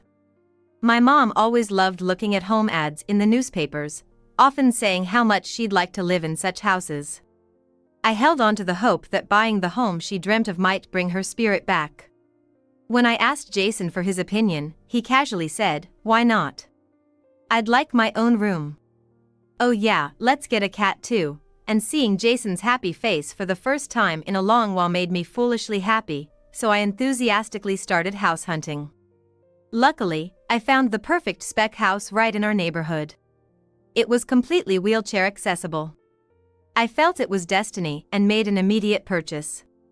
I could afford a down payment of around $360,000, and thanks to being employed by a top-notch company, the mortgage was easily approved. Of course, Jason didn't contribute a dime, but that had become the norm. He only visited my mom once at the hospital. By the way, my mother-in-law and sister-in-law, despite their frequent visits to our house, never came to see her. I hurried to finalize the house deal before my mom was discharged, and managed to move us in perfectly. It was honestly exhausting to balance work and moving, but thinking of my mom and Jason's happy faces, I pushed through. When my mom came to the new house in her wheelchair, her eyes sparkled as she looked around our model home-like place and exclaimed like a child, "I can't believe I get to live in a house like this. It feels like a dream." Jason too seemed to like his new room, as he started coming home more often. Then we went to the pet store together and brought home 2 adorable cats. Both Jason and my mom doted on the cats, and our home was filled with lively energy. Just as I was starting to think everything might turn out okay, tragedy struck again. 2 months after moving in, one morning, my mom didn't wake up. I found it strange and went to check on her, only to discover she had passed away, cold. I called an ambulance, but it was too late. She had suffered a heart attack. With the new house and everything else seemed so pointless now, I was overwhelmed by despair and hardly remember the funeral proceedings. Jason acted the part of the dutiful, gentle husband at the funeral, but as soon as we got home, he'd do nothing but flop on the couch and say, "Man, I'm beat," tossing the urn carelessly on a shelf. He then asked me, "When's dinner?" as I sat holding my mother's memorial plaque, and just played with the cat. Seeing this, I finally snapped back to reality. I'd realized a long time ago that my marriage was a mistake. But I'd been pretending everything was fine, so as not to worry my mother. I also didn't want to admit my failure to myself. But can I really call him my husband if he doesn't even comfort me as I mourn my beloved mother? As I was staring at my so-called husband, dumbfounded, the doorbell rang. When I went to answer it, my sister-in-law and mother-in-law, still dressed in their mourning clothes, barged in, saying, "Why, this place is huge. Why didn't you tell us about it?" You see, either my mother nor I had given my mother-in-law our new address. I assumed Jason would tell them, but it seemed he hadn't bothered, perhaps out of disinterest. As they walked around the house, eyeing everything greedily, they smirked at each other and said, "You've got spare rooms, right? We'll live here. You can leave." It seemed they were under the impression Jason bought the house. Jason, meanwhile, continued to relax on the couch with the cat, seemingly oblivious to everything. Looking up to the heavens, I thought it was all over, and then my mother-in-law, still hyped up, said, "The apartment we're living in now is so noisy. The landlord comes every day just because we're a bit behind on the rent." That's when I realized their frequent visits were to escape from their landlord. My sister-in-law grinned and said, "I'll take the upstairs south room." Madison always had a knack for choosing the good spots, didn't she? They saw my mother's death as an opportunity to shamelessly move themselves into my home. Naturally, I thought, I'll send these people packing to hell. Fine, I'll leave. Take care, then. As soon as I agreed, they nearly jumped for joy and said to Jason, "Jason, we can live together again. You really can't manage without us, can you?" Jason, perhaps too tired to care, lazily laughed and said, Yeah, I'm off to bed," and retreated to his room. With spring in their step, my sister-in-law and mother-in-law told me, "We'll be moving in on Tuesday in 2 weeks, so make sure you're out by then," and left. "Next week, huh?" I murmured, carefully placing my mother's memorial plaque, portrait, and ashes on the shelf, and whispered to her picture, "Watch over me, Mom," as if she was smiling back at me saying, "Give them hell." I promptly filled out the divorce papers I'd prepared earlier and rushed them to the courthouse, then started plotting my revenge. Come Monday, I was sitting at a cafe terrace with a view of the new house, hat pulled down over my eyes, waiting. There was a "For Sale" sign by the new house's doorplate. The autumn sky was clear, and as I was leisurely reading a book, a moving truck pulled up in front of the house, and out stepped Jason, my sister-in-law, and mother-in-law. I knew that Jason had been helping them move over the weekend. I had demurely asked him, "Please don't come back until the moving day. If I see you, I might get sentimental." They were perplexed by the "For Sale" sign, but Jason nonchalantly suggested it might be a prank and tried to open the door with his key. Which of course didn't fit. I had changed the locks. Jason was frantically rattling the keys. Both my sister-in-law and mother-in-law looked on with anxious expressions. Frantically, he fiddled with the key as the movers looked on, ready to start. "What's the meaning of this 'For Sale' sign?" my sister-in-law and mother-in-law demanded, irritation rising in their voices. Jason, still seemingly unfazed, said, "I'll just make a call," and that's when my phone vibrated. I ignored it. And as he couldn't get through to me, panic began to set in on his face. The two women looked on anxiously as they and Jason received frosty stares from the movers. Finally, he called someone else, the real estate agency listed on the sign. And there I was, sipping my coffee. Hello, I'm calling about a property in. Yes. It's being sold without my consent. Could you come over here, please? Jason began to explain on the phone when he was interrupted. It's already being sold by the owner? No, that can't be right. You want to sell it if I want to buy it? What are you talking about? Please hold on, and he hung up the phone. Then, my sister-in-law and mother-in-law, with faces like furious demons, stormed up to Jason and demanded, "Hold on a minute. Isn't this the house you bought?" No. I mean, it's not that I bought it, but isn't it considered joint property if you're married? Madison can't just sell it without consent, he retorted with surprising confidence, so I stepped in to deal with it myself. Surprised, my sister-in-law and mother-in-law turned to me and nearly snapped, "What have you done with this house?" I responded with a sly voice, "What have I done? I sold it. It's my property, after all. Feel free to buy it if you want." Oh. I thought living here meant that kind of arrangement, playing dumb. Jason turned pale and started, "Hey, you can't just do whatever you," to which I shot back, "What are you talking about? You haven't contributed a dime. And to talk about joint property when you haven't even contributed to living expenses since we got married. How dare you?" For the first time in my life, I was yelling at someone out of anger. Jason was taken aback by the sudden resistance from a woman who used to be compliant to him. I continued to press Jason, "You better give me back all the money I've given you. I'm ready with a lawyer," and shoved a business card and a claim for alimony in his face. I've always kept a household account book, so I had carefully calculated all the money I'd given to Jason. Though it was only a year and a half of marriage, the money I had handed over amounted to nearly $20,000. When Jason floundered, saying, "That was supposed to be for our living expenses, wasn't it?" "You can't just claim that," my sister-in-law and mother-in-law also chimed in, "Exactly. What are you even saying? A housewife receiving living expenses is a given. Claiming that back is terrifying for an elite woman," to which I shouted back, "Shut up. Don't meddle in someone else's business. And you too have some nerve." It felt like something inside me had exploded.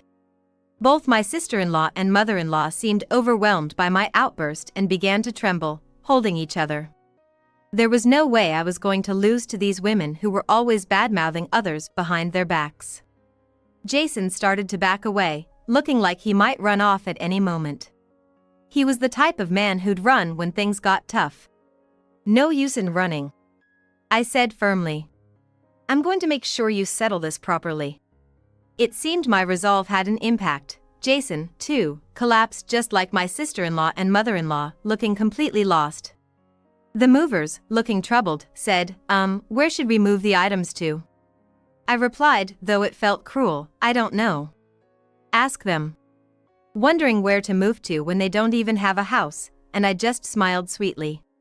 What happened to them after they lost their place to go, I don't know. They probably rented a new apartment through some contacts of Jason. Jason had quit his job at a company soon after marrying me. He was scouted for a nightclub because of his playboy skills. Every night, he used the money from me like water, and while it seemed to go well at first, by the time I built our new house, he was scraping by.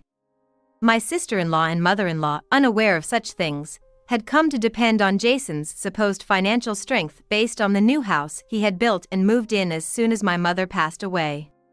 They used to say, "The beauty salon business is going well lately.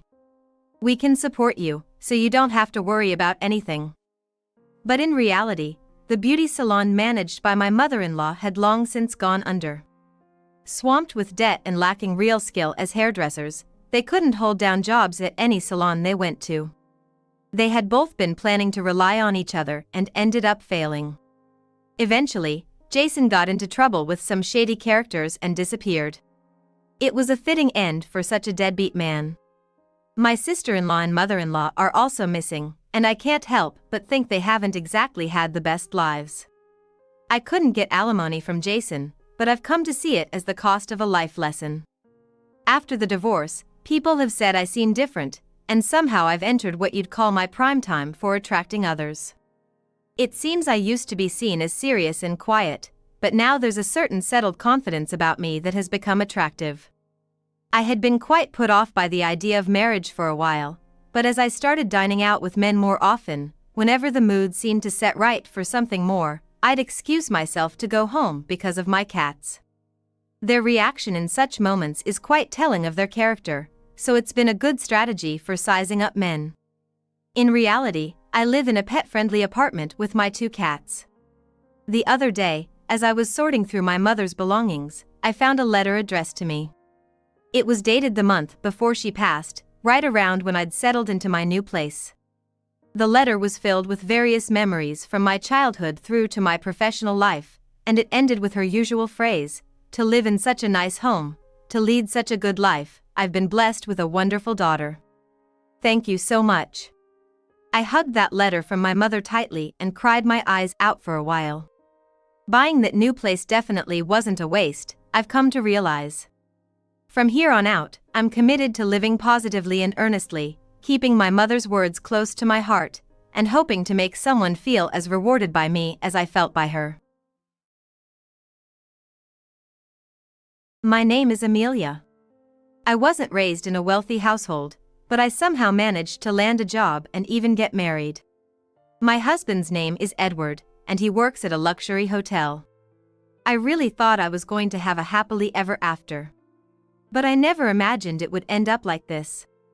It wouldn't be an exaggeration to say that my childhood home was below average in terms of wealth. I was brought up in such a home, but I don't hold even a speck of resentment towards my parents. They gave up all their luxuries for me, took me places to play, and taught me about the different cultures of those places. I wonder if they loved geography, but as a child, I often thought they were trying too hard for my sake. I didn't want to make my parents go through any more trouble for me. So, I decided that I would work as soon as I graduated from middle school. My mother would say to me, "You really should at least finish high school. It might be tough to find a job in the future," and my father would add, "That's right. We have enough saved to send you to high school." I was really happy about their feelings, but even more than that, I had a strong desire to make life easier for my parents as soon as possible. It's all right.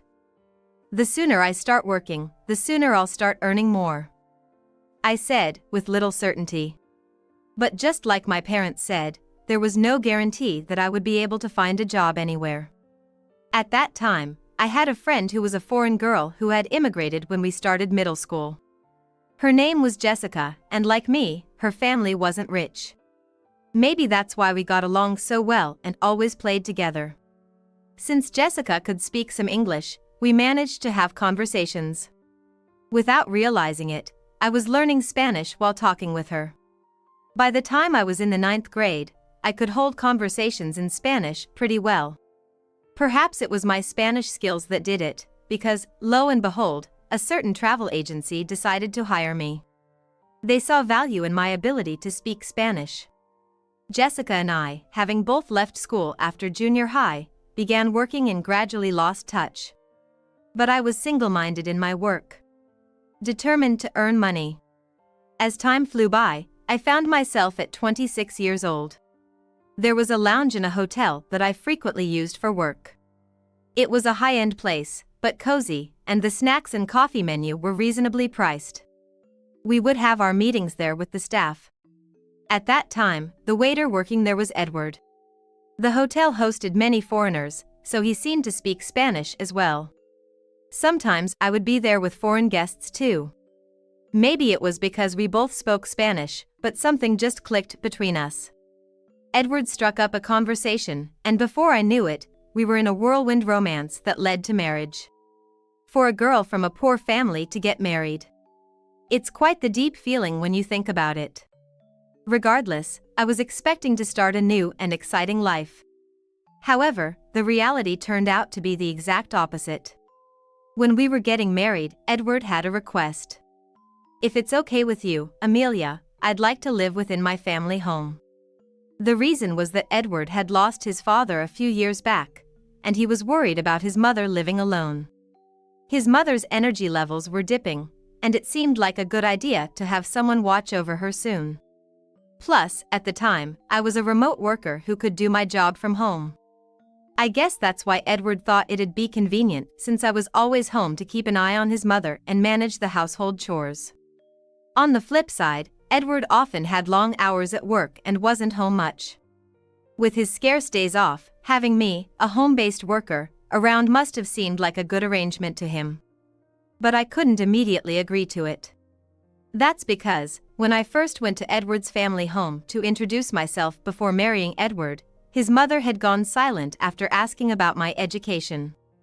"Amelia, which university did you graduate from?" When I honestly replied, "Well, I didn't go to college. I only finished middle school." My mother-in-law just looked at me in silence for a while. It was clear from her expression that she looked down on me. "Oh, only middle school? Well," she said, eyeing me with disdain. Given this history, I figured living with her wouldn't go very smoothly. So, I mentioned it to Edward casually. "Edward, don't you think your mom doesn't exactly see me in the best light?" When I asked, he chuckled a bit and said, "Nah, that's not true. Mom trusts me, and I'm sure she's got no bad feelings toward my wife either." Hearing that made me think maybe I was overthinking things. Edward also promised that if anything came up, he'd speak to his mother on my behalf. With that assurance, I agreed to move in with his family. But once I actually started living there, things were far from perfect. It was like a slap of reality. Whenever Edward and I visited his family's house, his mother would speak to him with such warmth. "Edward, thank you. I'm so grateful you're living with me." And Edward would respond, "Of course, I knew it would help you out." From my perspective, they seemed like such a close mother and son. But towards me, my mother-in-law's attitude was completely different, cold even. "Well, Amelia, just make sure you don't hold Edward back," she'd say emotionlessly, as if she was instructing a servant. It was clear she still looked down on me. I can't help but think that. But at that moment, Edward stood up for me. "Don't worry, Amelia is doing a great job working, too." But when I mentioned this, my mother-in-law momentarily turned stern, a detail I did not miss. I figured I should just speak to Edward if things ever got troublesome and decided to handle it my way. Thinking things would work out since we were living together. We were family, after all, and I didn't want any weird vibes between us. That's the spirit with which we started our cohabitation. But reality, as it often does, didn't quite bend in a favorable direction. Once, as I was working on my computer as usual, my mother-in-law barged into my room and said rather angrily, "Hey Amelia, when are you gonna clean my room? It needs to be done by 10 a.m. every day." I was taken aback since I had never heard of such a rule. Sure, I agreed to do household chores, but we never discussed to what extent. If she had just kindly told me from the beginning, that would have been fine. After all, I have my own job and can't be available all the time. However, arguing wouldn't be mature, so I quickly wrapped up my work, apologized, and started cleaning her room. Meanwhile, my mother-in-law was just lounging in the living room, watching TV, and munching on snacks. Edward had expressed concerns about her mother's health, but she seemed well enough to clean her own room. I had imagined she might struggle with walking, but she was more sprightly than I thought. And once the cleaning was done, she was already commanding, "Now, get started on dinner, and I like it bland. I won't stand for anything too strong." She even told me to go shopping for ingredients right away. I thought it was too early to start prepping, but then figured I'd get it done and go back to my work. But when I returned from shopping, my mother-in-law was, unsurprisingly, still slacking off. It's hard not to get annoyed, but I chose to hold back and just get things done. Probably being tested by her. I believed she'd understand in time. But that hope lingered for months on end. There were days when the complaint was that I was 5 minutes late in getting the laundry in, or that the bathtub wasn't cleaned properly, nitpicking to an almost obsessive degree. Before I knew it, I ended up doing all the chores around the house. And yet, my mother-in-law just lazed around at her leisure. Honestly, if she has the energy to nitpick, she could very well do some chores herself. I started to worry that if this kept up, it'd start affecting my job, too. That was the last thing I needed, so I decided to wait until the evening to talk to Edward about it. Once my mother-in-law had gone to bed, I told him everything. "Hey, I think your mom just doesn't like me. I'm getting so tired of being constantly criticized." But Edward just chuckled and said, "Come on, that can't be true. Mom's a kind person. There won't be any issues as long as Amelia doesn't do anything strange. Please, try to get along with her." He just wouldn't believe me. Maybe it's because she's always doting on him and never complains to me. In fact, when Edward's around, my mother-in-law'd say, "Amelia, why don't you take a break and have some tea?" But even knowing that, there's a limit to my patience with this kind of life. I'm chased by household chores all day and end up having to work on my job at night.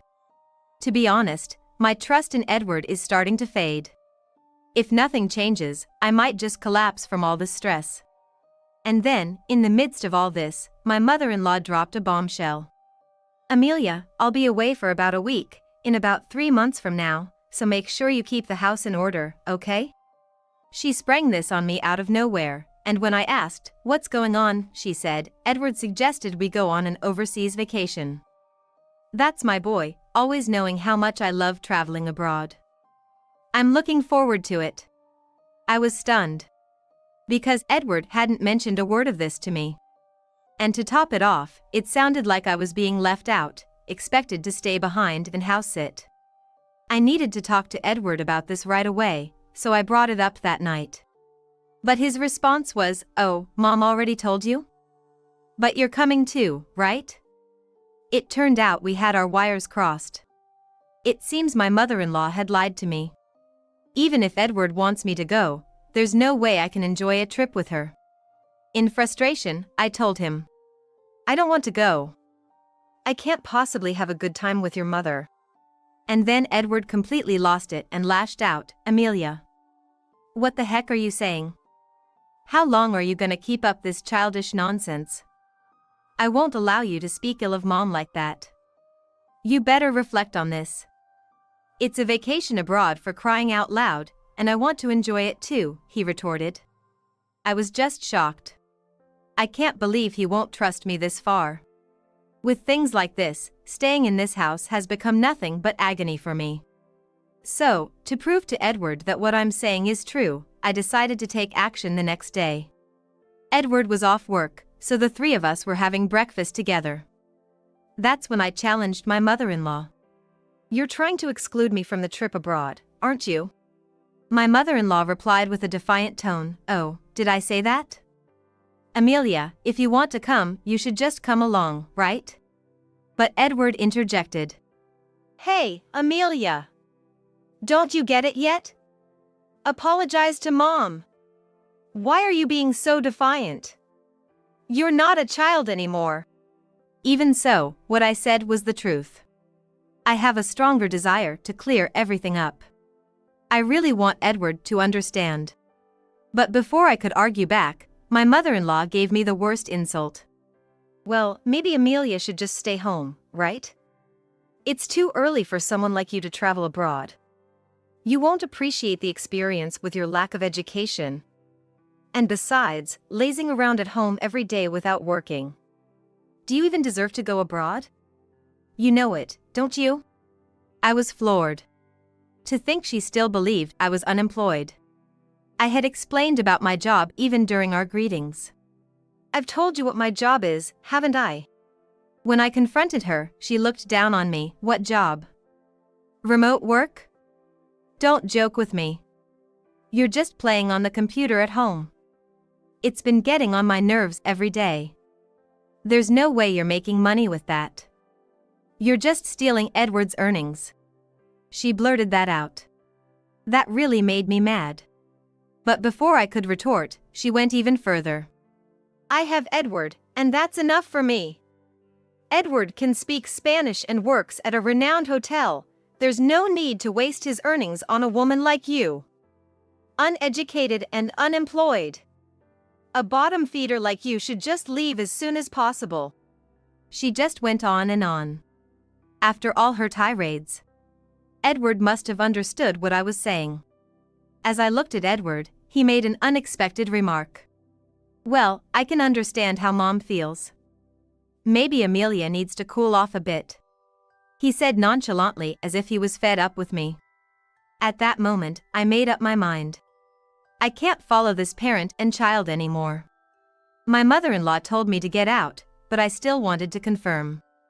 "Am I really supposed to leave?" Laughing, she said, "Of course. Leave as soon as you can. We don't need bottom feeders like you around." So I said, "Understood," and started preparing to move out. I just nodded to the two of them and left the house. As I was leaving, my mother-in-law called after me with a sneer, "Enjoy your poor life as it suits a bottom feeder like you." But they don't realize that retribution will come upon them. About 3 months after I left the house, around the time when they were scheduled to go on their trip abroad, my mother-in-law called me. "Amelia, I finally got through to you." "What in the world is going on?" She sounded quite frantic. "But first," I said, "I'm surprised you managed to call this number." She replied, "Of course, I tried several times and couldn't get through. I even called your parents' house to get your new number. I did tell my parents that either Edward or my mother-in-law might call. If they do, they should call back at this number." "What's wrong?" I asked her. In a panicked tone, she said, "What's wrong?" "We're getting all sorts of collection letters." "Help me out, I didn't know about any of this." "Well, that's expected. You haven't been paying the utilities, have you?" I simply answered what was expected, but my mother-in-law seemed to be in a world of her own. "I had absolutely thought Edward was covering our living expenses, to find out you were paying for everything. Why didn't you tell me? I had no idea you were making that much money." It's kind of too late to be bringing this up now, but maybe Edward finally told her the truth. That's right. I had already started my own business, using the expertise I gained from the travel agency I used to work for. And now, it had grown to the point of earning $20 million, being widely accepted around the world. What shocked my mother-in-law even more was probably Edward's income. Just because he worked in a lounge at a well-known hotel doesn't mean he was raking in the cash. If anything, Edward was just an average Joe on the payroll, on the lower end, I'd say. And Spanish? That hotel is crawling with Spanish speakers. Even if he could speak it, it wasn't anything to write home about.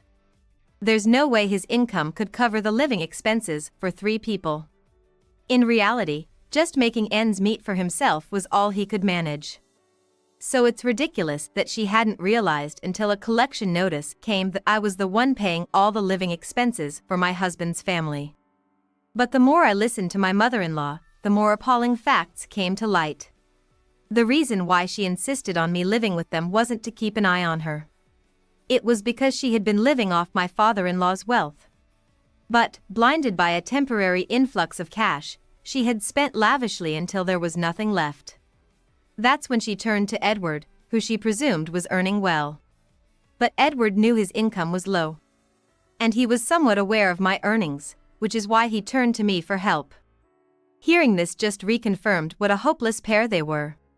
But their irresponsibility doesn't end there. "By the way, are you managing to make the card payments?" I asked that. Suddenly raising her voice, my mother-in-law exclaimed, "Exactly. Both Edward and I have bills piling up. Since I moved in with them, I've started to receive more and more credit card statements addressed to both of them. The amounts due each month kept climbing, and before I knew it, they amounted to quite a sum. The level of their luxury spending was beyond me. I have no idea what they were doing without paying the living expenses, but for sure, Edward's bills had surpassed his salary. And my mother-in-law hadn't kicked her old habits of lavish spending. It seemed they both had gotten themselves into debt, now totaling over $40,000. And what's more shocking is they thought Edward would somehow manage it, if it was just a bit of debt, as my mother-in-law put it, and Edward thought Amelia would take care of it if things got tough. The level of dependency in grown adults was appalling. Beyond exasperation, I was starting to feel the danger. So, when my mother-in-law brazenly said, "So, Amelia, you can sort this out for us, right?" I was astonished she could be so audacious. I made it clear to her.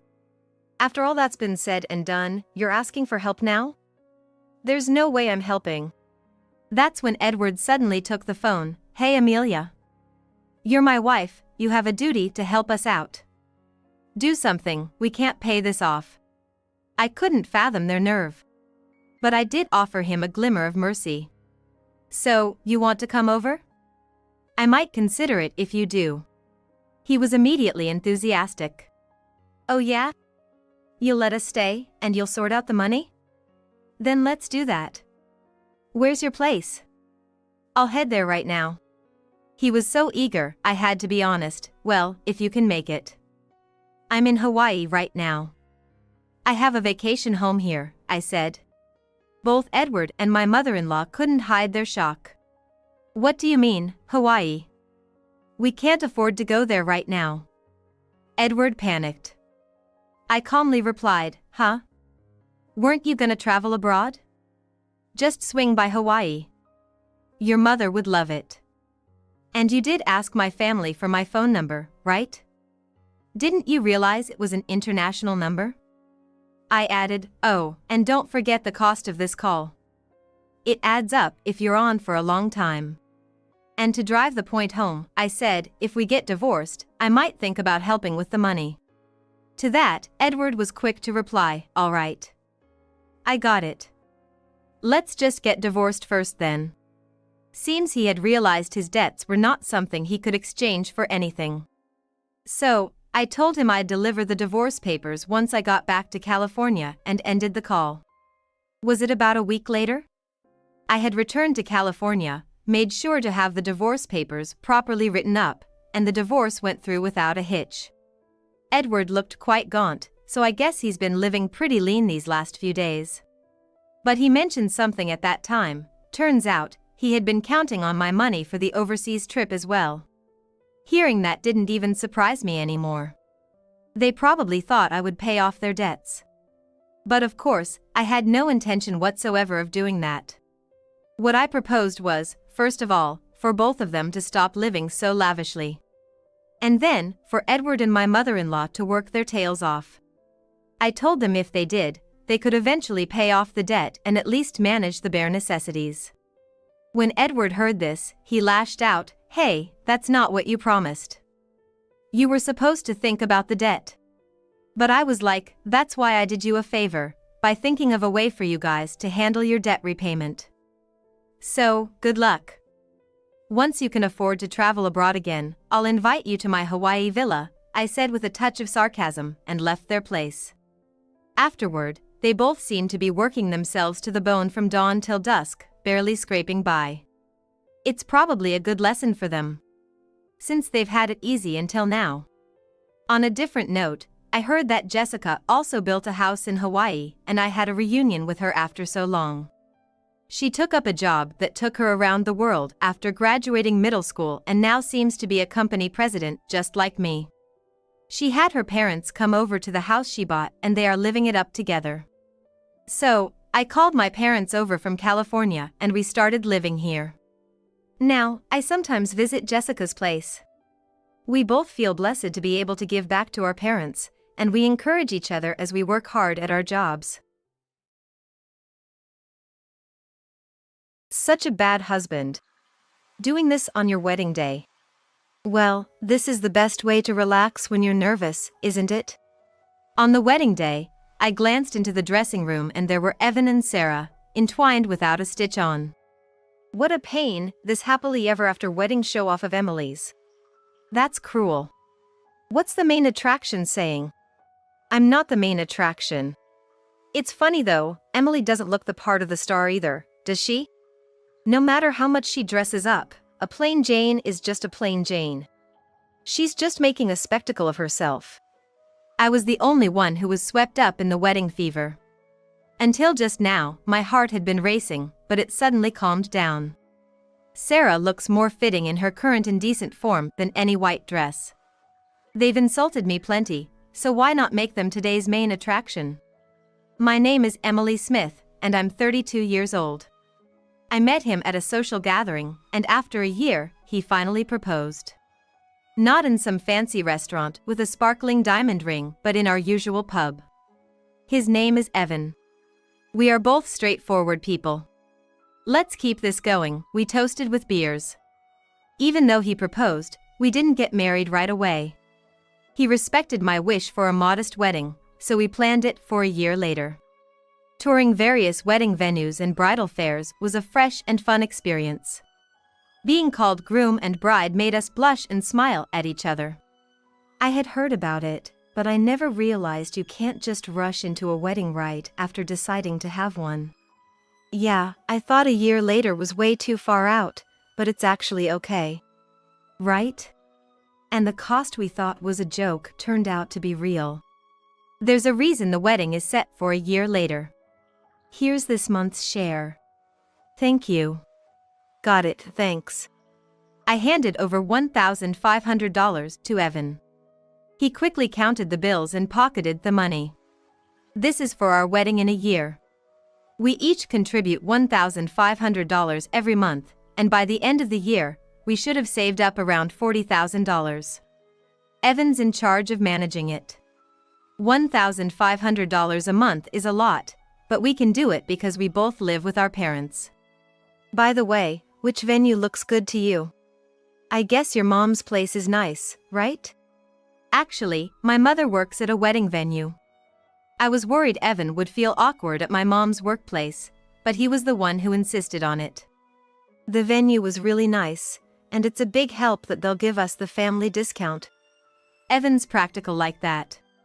This is how our wedding preparations went smoothly. We've already met each other's parents.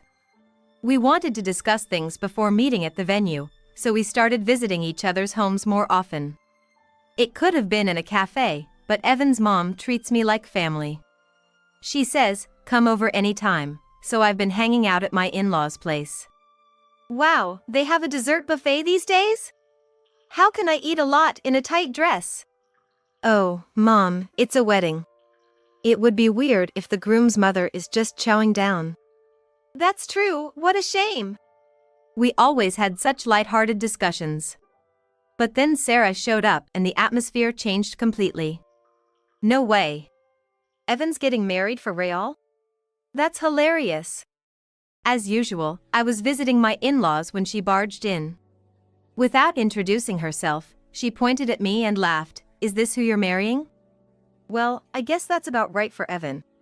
She's a young and cute girl with soft curls and glossy lips. In contrast, I was in a hoodie and barely any makeup since I wasn't going anywhere. Her words made me angry, but I wasn't dressed to talk back with confidence. It was frustrating, but I bit my lip and looked to Evan for help. Evan scratched his head, looking a bit embarrassed. Come on, Sarah, that's rude. Then Evan introduced her. She's his cousin, apparently. Sarah is 5 years younger than Evan but acts way more superior. Evan's over 30, can't be picky anymore, huh? So this is the kind of person that's realistic for him. Evan just laughed it off. My in-laws scolded Sarah for her rudeness. I was smiling on the outside, wondering if we really had to invite this rude girl to the wedding, but I was annoyed inside. Sarah had just arrived, but my mother-in-law suggested Evan drive her home. Sarah left the house looking displeased. After Evan and Sarah left, my in-laws apologized. Emily, we're so sorry. Sarah doesn't think before she speaks. She's always treated Evan like a little follower since they were kids. Maybe she's upset you're taking him away. A cute little girl's follower, huh? Is that why he couldn't stand up for me? Because he can't go against the boss? Ridiculous for adults. I'm not bothered at all. I replied cheerfully, trying not to let my in-laws sense my true feelings. The next weekend, there was a big problem during our meeting at the venue. Sorry I'm late. Who was it again? Oh right, Emily. You blend in too much, I had to look for you. Sarah had followed Evan to our meeting place. After all, I have way better taste than Emily. If it's a wedding, you gotta go big or go home. Leaving a confused me behind, the two of them huddled close together. Sarah had taken it for granted to join the wedding planning. Hey Evan, don't you think these flowers are nice? Yeah, that's nice. Evan was flanked by two women. One was chirping away with suggestions, clearly enjoying herself, yet she was an outsider. And there I was, the actual bride-to-be, wearing a gloomy expression. It felt like a bizarre scene. The wedding planner, with a vague smile, nodded along to Sarah, trying to include me by saying, "The bride thinks," but was drowned out by Sarah's excited voice. After a while, Sarah glanced back and forth between me and the planner, letting out a chuckle. Hey, we're not planning a funeral here. It's seriously killing the vibe that this spot is so gloomy. If you're not into it, Emily, maybe you should just head home? Right now, I must be sporting the most idiotic look imaginable. I can't close my gaping mouth. Sarah's behavior is so incomprehensible to me, she's starting to seem like an alien. It was Emily who wanted to have a wedding. But to then just dump all the decisions on Sarah is just not cool. You just wanted to dress up and have everybody make a fuss over you, didn't you?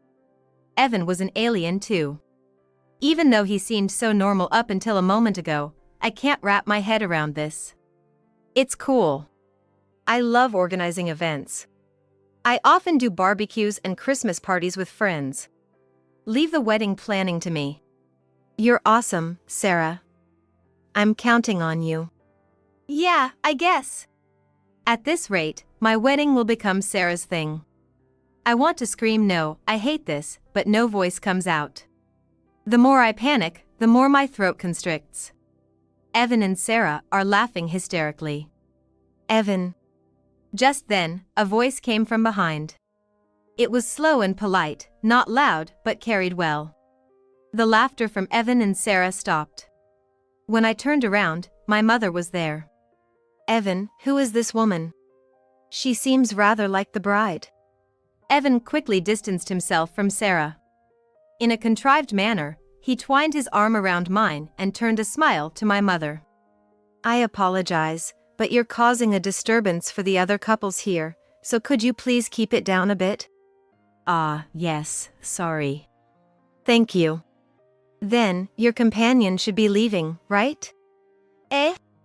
Oh, yes. My mother was smiling sweetly, yet there was a strong pressure about her. She forcefully sent Sarah home. That evening, my mother was shaking her head in disbelief, worried about us. Evan seemed like such a serious guy, right?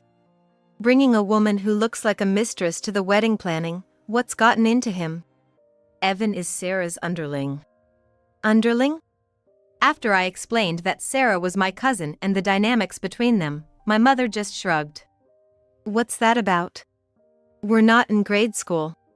My mother, who's been involved in many weddings, says that troubles often lurk behind the seemingly happy wedding ceremonies. Of course, the stars of a wedding are the bride and groom, but often parents and others interject and try to shape the wedding to their own liking.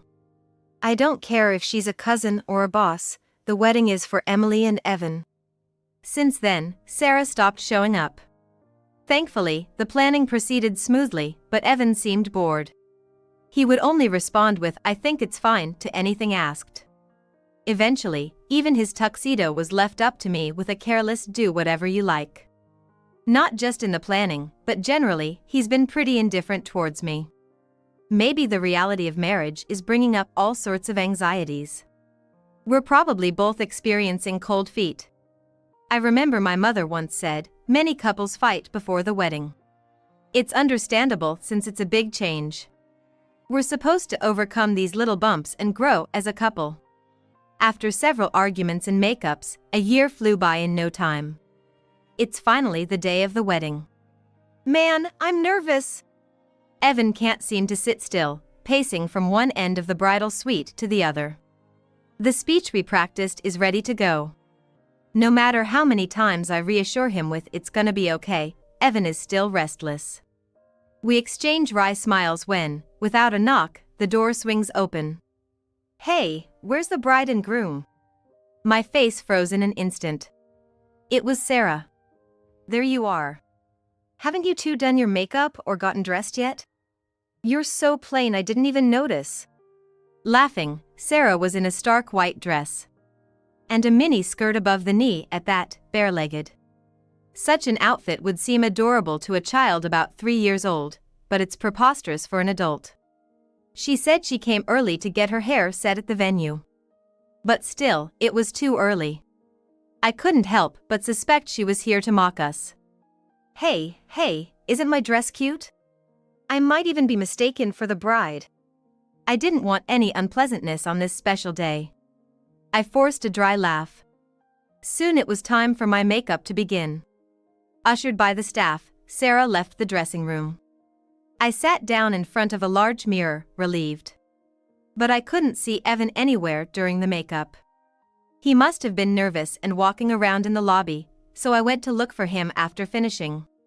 Since it wasn't time for the guests to arrive, only the staff were in the lobby.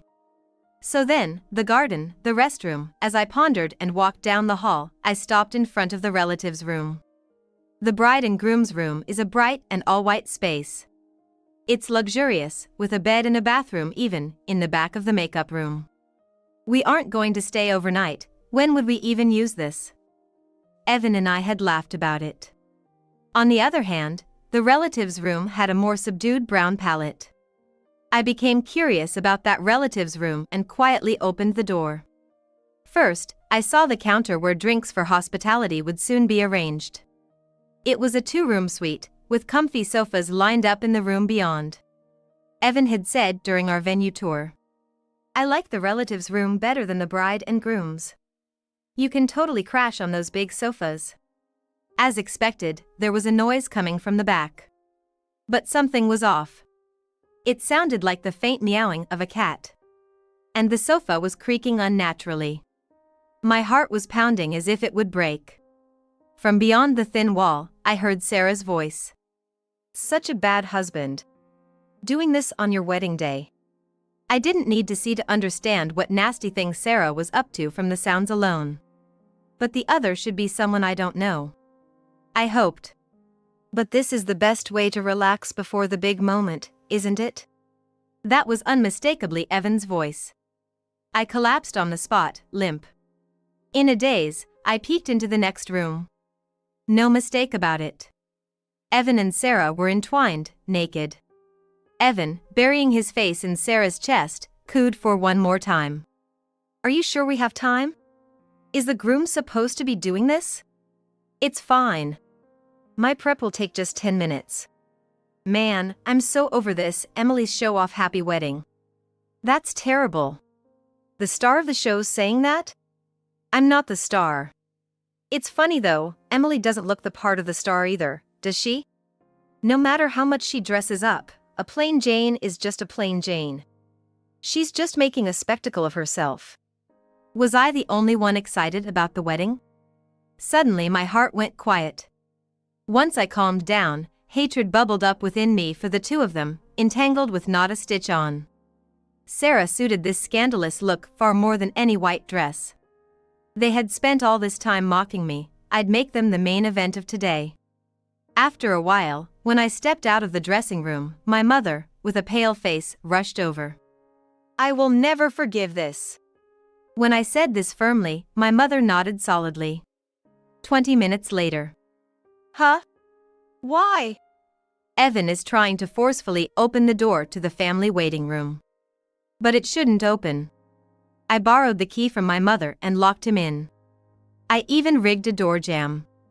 "Hey, is anybody there? It won't open." Evan is banging on the door, calling for help. He's blissfully unaware of what's happening outside. "What are you doing there?" I asked. "Emily, is that you? The door won't open. Can you open it from the outside?" "Do you want me to open it?" "Huh? Of course I do. Hurry up." He seems a bit irritated. I unlocked the door from the outside for him.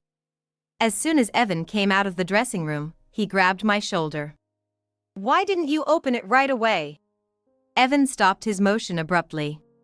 And no wonder, Behind me were all my relatives, Evan's relatives, and even the wedding venue staff. "What's the matter?" Sarah, popping her head out, seemed to have sensed the tense atmosphere. She tried to pass it off with a thin smile. "What's going on, everyone?" "I was just taking a little tour of the wedding venue and it seems I got locked in. I was really in a bind." She started making excuses without anyone asking. Evan's relatives opened their mouths with a look of dissatisfaction. "We got a call from the venue saying something serious had happened and to come quickly. Is it just that Evan and Sarah were locked in? What a stupid prank. We rushed over here for this nonsense?" The other relatives showed concern with comments like, "Is Sarah okay?" To the relatives gathered without an explanation, it seemed as though I was making a big fuss over nothing. That's when I confessed the real reason. "The truth is, Evan and Sarah were, just until a moment ago, cheating in this room." "What?" Evan, Sarah, and the relatives all had their eyes wide open. Evan first tried to grab me by the collar, but then, seemingly conscious of the people around, he awkwardly put his arm around my shoulder. "What are you talking about? You're mistaken. Were you dreaming or something?" His mouth is smiling, but his eyes are pressing me to shut up. It was like being glared at by a snake, and it was scary, but I continued expressionlessly. "It's not a mistake. I saw it. That's why I locked the two of them in this room." "Emily, don't tell lies." Evan's forced smile was strained. Seeing this, Sarah tried to throw him a lifeline. "Emily, please stop this. Look, everyone. Emily gets really jealous. She's mad because Evan and I are close. One time, I was kindly helping with the wedding preparations, and she sent me away. She's just a cousin, but it's weird to be jealous, right? Essentially, she just hates cute little me. But to tell such a lie, that's the worst." Unlike Evan, Sarah's calm explanation had the relatives nodding. They began whispering to each other while looking my way. "They're probably bad-mouthing me." Evan's parents tried to calm the situation, but no one was willing to listen. A groom cheating at the wedding venue on the day of the wedding is not something you normally hear of. Therefore, it was more plausible that it was a bride's ugly jealousy leading to slander. Evan's relatives pierced me with their glares like needles. Evan, who had been nervous, gained confidence. "Look, Emily, apologize to everyone for the trouble caused by your lying." And then my mom stepped forward and apologized. "I apologize for calling you all here earlier than scheduled." I stood beside my mother. "But I'm not going to apologize as Evan wants." "Ladies and gentlemen, thank you for joining us on our special day. As a small token of our apology for the rush, we've prepared a special entertainment for you." With a cue, the staff began guiding all the relatives to the banquet hall. Evan and Sarah followed behind the relatives, confused. In the hall, a giant screen was lowered. "Please, take a look." In the dimly lit hall, a sultry voice suddenly filled the air.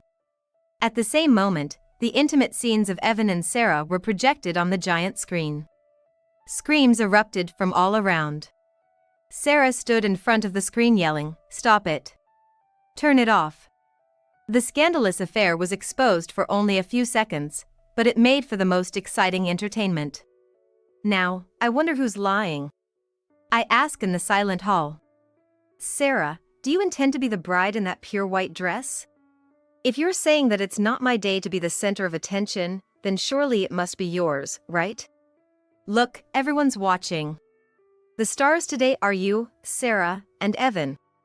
I started clapping, but the crowd remained frozen. Evan, with his face red as a beet, grabbed my collar without hesitation. "You! Don't mess with me. The one messing around is Evan." I snapped back, and his grip loosened. As expected from a cute girl's sidekick. He can't stand up to the strong. Such a weak guy. I took a breath and asked gently. "Let me ask you again. What were you and Sarah doing in the dressing room?" Evan clenched his back teeth. This secret filming, why?" Of course, there wasn't a hidden camera at the venue. The answer was simple. I just filmed the dressing room with my smartphone. Huh? And I sent it to my mom. Mom shook her smartphone to show it. If I confronted them alone about the affair, I'd likely be fooled by the bold Sarah. So, I secretly filmed their little rendezvous and sent it to my mom right away. My mom was quick to act. Having worked at the venue for many years, Mom had moved up from planner to manager, and she was adept at coordinating the staff. She swiftly gave directions to lock down Evan and his group, gather the relatives, and even started preparing the video and screen. Neither my mom nor I wanted to make the video public. This was a last resort. In case Evan and the others refused to admit their guilt. You think you can film us secretly, expose us, and get away with it for free? Evan said, his eyes brimming with tears, trying to bluff his way out. Then his mother slapped his cheek. Stop this nonsense. I had actually sent the video to his parents as well. They probably never imagined they'd be shown their son's true colors on his big day, as he was about to leave the nest. I thought they might defend Evan. But instead, they said, let's gather the family and confront them in front of everyone. That was our cue to take action. Evan and Sarah are relatives. Because they are family, his in-laws wanted to avoid ambiguity and made a tough decision. My mom betrayed me. Evan staggered back fearfully, clutching his chest as if he was about to hyperventilate. You're the one who betrayed us, Evan. His mother yelled, tears streaming down her face. Evan's cries were loud and grating. Everyone frowned and looked down on him from afar. In the midst of this, the other main character, Sarah, was trying to sneak away from the crowd. Even amidst the commotion, she stood out too much in her pure white outfit. A middle-aged relative nearby caught her right away. Let me go, don't touch me. Sarah protested, looking down. The middle-aged man raised his voice in desperation. It's a lie that you were cheating with Evan, right? You love me, don't you? Then, another man, grasping the situation, shouted, you were messing around with someone else besides me? Sarah, head still bowed, gave no reply. It seems Sarah wasn't just involved with Evan. It's unbelievable that she was involved with 3 relatives, all so close to her. Evan stopped crying and yelled at the men. I'm special. I gave her like $1,500 every month. Sarah's head spun, and she collapsed. Evan had just spilled the beans on something he shouldn't have. Following that, the other 2 men also confessed to giving Sarah money. In the end, it was all about the money for Sarah. The men who had been rivals for Sarah's affection suddenly teamed up. You said you only loved me, but you lied. Now, Sarah's enemies were Evan and the others. Surrounded by the encroaching men, Sarah trembled violently. Help me! Then, unbelievably, Sarah's eyes met mine. With everyone in the family looking at her with disgust, it seemed she couldn't even rely on her own parents in such a situation. She probably couldn't even bear to look her parents in the face. The attention-seeking Sarah. Everyone's looking at you now. Aren't you pleased? Sarah's face turned pale, and she rolled her eyes back, losing consciousness. Evan grabbed her arm and yelled. Hey Sarah. We're not done talking. You cheater. I tapped Evan on the shoulder from behind. You're not done talking to me, Mr. Cheater. I said with a sneer. Could this be a skit of some sort, I wondered? Evan is completely oblivious to the mess he's in. The color drained from his face as the reality of his situation hit him. No, you've got it all wrong. It's not cheating. I don't love Sarah. It's you, Emily, that I love. It's like I was just visiting a professional, you know? I was just paying Sarah, that's all. I put on my best smile and nodded, playing along. Evan, slightly relieved, began to relax his guard. Right. You were buying Sarah's time with my money. He looked up to the sky, still smiling faintly. When he mentioned transferring $1,500 to Sarah each month, it clicked. That was exactly the amount I had been giving him for our wedding savings. How could I forgive him for funneling our future happiness into his selfish desires? Please, forgive me. Evan looked at me with tearful eyes. Repulsive. I had the urge to stomp on his head but restrained myself. I didn't want to get my shoes dirty. In the end, we called off the wedding. Thankfully, we had mostly just invited relatives, so after the debacle, we sent them home. Breaking off the engagement with Evan was, of course, the only option. Thankfully, it was before we had legally tied the knot. About this. Even though I wanted nothing more to do with Evan, he came to me holding something. We still have to pay for the wedding, even though it's cancelled. This is like highway robbery.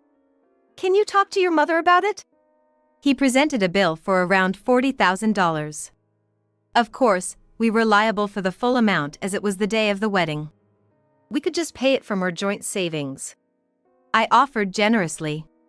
But that was mostly relatives' money, right? We were gonna come out ahead with the gifts. I didn't think we needed any savings. So you spent it on Sarah, I finished for him. To Sarah, Evan was normally not someone she'd consider dating. But with the wedding looming, she must have felt a sense of loss. It turned out she had seduced him. Are you sure you want to marry such a plain Jane? Looks like you're set for a dull life. If you had money, at least you could have some fun with cute girls like me, she had teased him. That's what got him to hand over that $1,500 he had on him. After that, their transactional relationship continued, both financially and physically. It's your fault the wedding was ruined, so you should pay this. I was about to retort angrily. But suddenly, Evan was out of sight. He had been floored by his father. Apparently, my in-laws had been suspicious of Evan and had followed him. It was you who broke it. His mother yelled what I had been feeling. My parents apologized profusely to me. Evan was dragged back home by my father-in-law. Later on, through a lawyer, I demanded compensation from both Evan and Sarah. The adorable Sana was apparently the idol of her relatives. Her parents doted on her as well. Even if their beloved daughter messed up, as long as money could solve the problem, her parents might have covered for her. But even they ran out of patience after the horrendous spectacle she displayed on the wedding day. Both of them had no savings, and they ended up borrowing money to pay me the compensation, as my in-laws informed me. Furthermore, both were kicked out of their parental homes. Evan, with no experience living alone, became stale and started to imagine everyone at work hated him, which led to his resignation, according to a mutual friend. And Sarah, hopping from friend's house to friend's house, was ostracized wherever she went for badmouthing me. Soon enough, she'd run out of places to go. Now that Evan and I were no longer engaged, they could be together openly, yet all they did was blame each other. They were suffering because of their own actions, not someone else's. Some time has passed since the incident, and I've been enjoying peaceful days. Ah, my life's over. I sighed, still saddened by the shattered dream of my perfect wedding. What are you talking about? My mom hit me on the back, snapping me out of it. In your 30s? You're still young. Life's over if you just mope around at home. But outside, there's a whole lot of new happiness waiting for you. Where could it be? Let me think, the peak of Mount Everest. Or perhaps the Sahara Desert. That's way too far. What? Come on, let's go together. My mom and I couldn't help but laugh. She's right, happiness must be out there somewhere.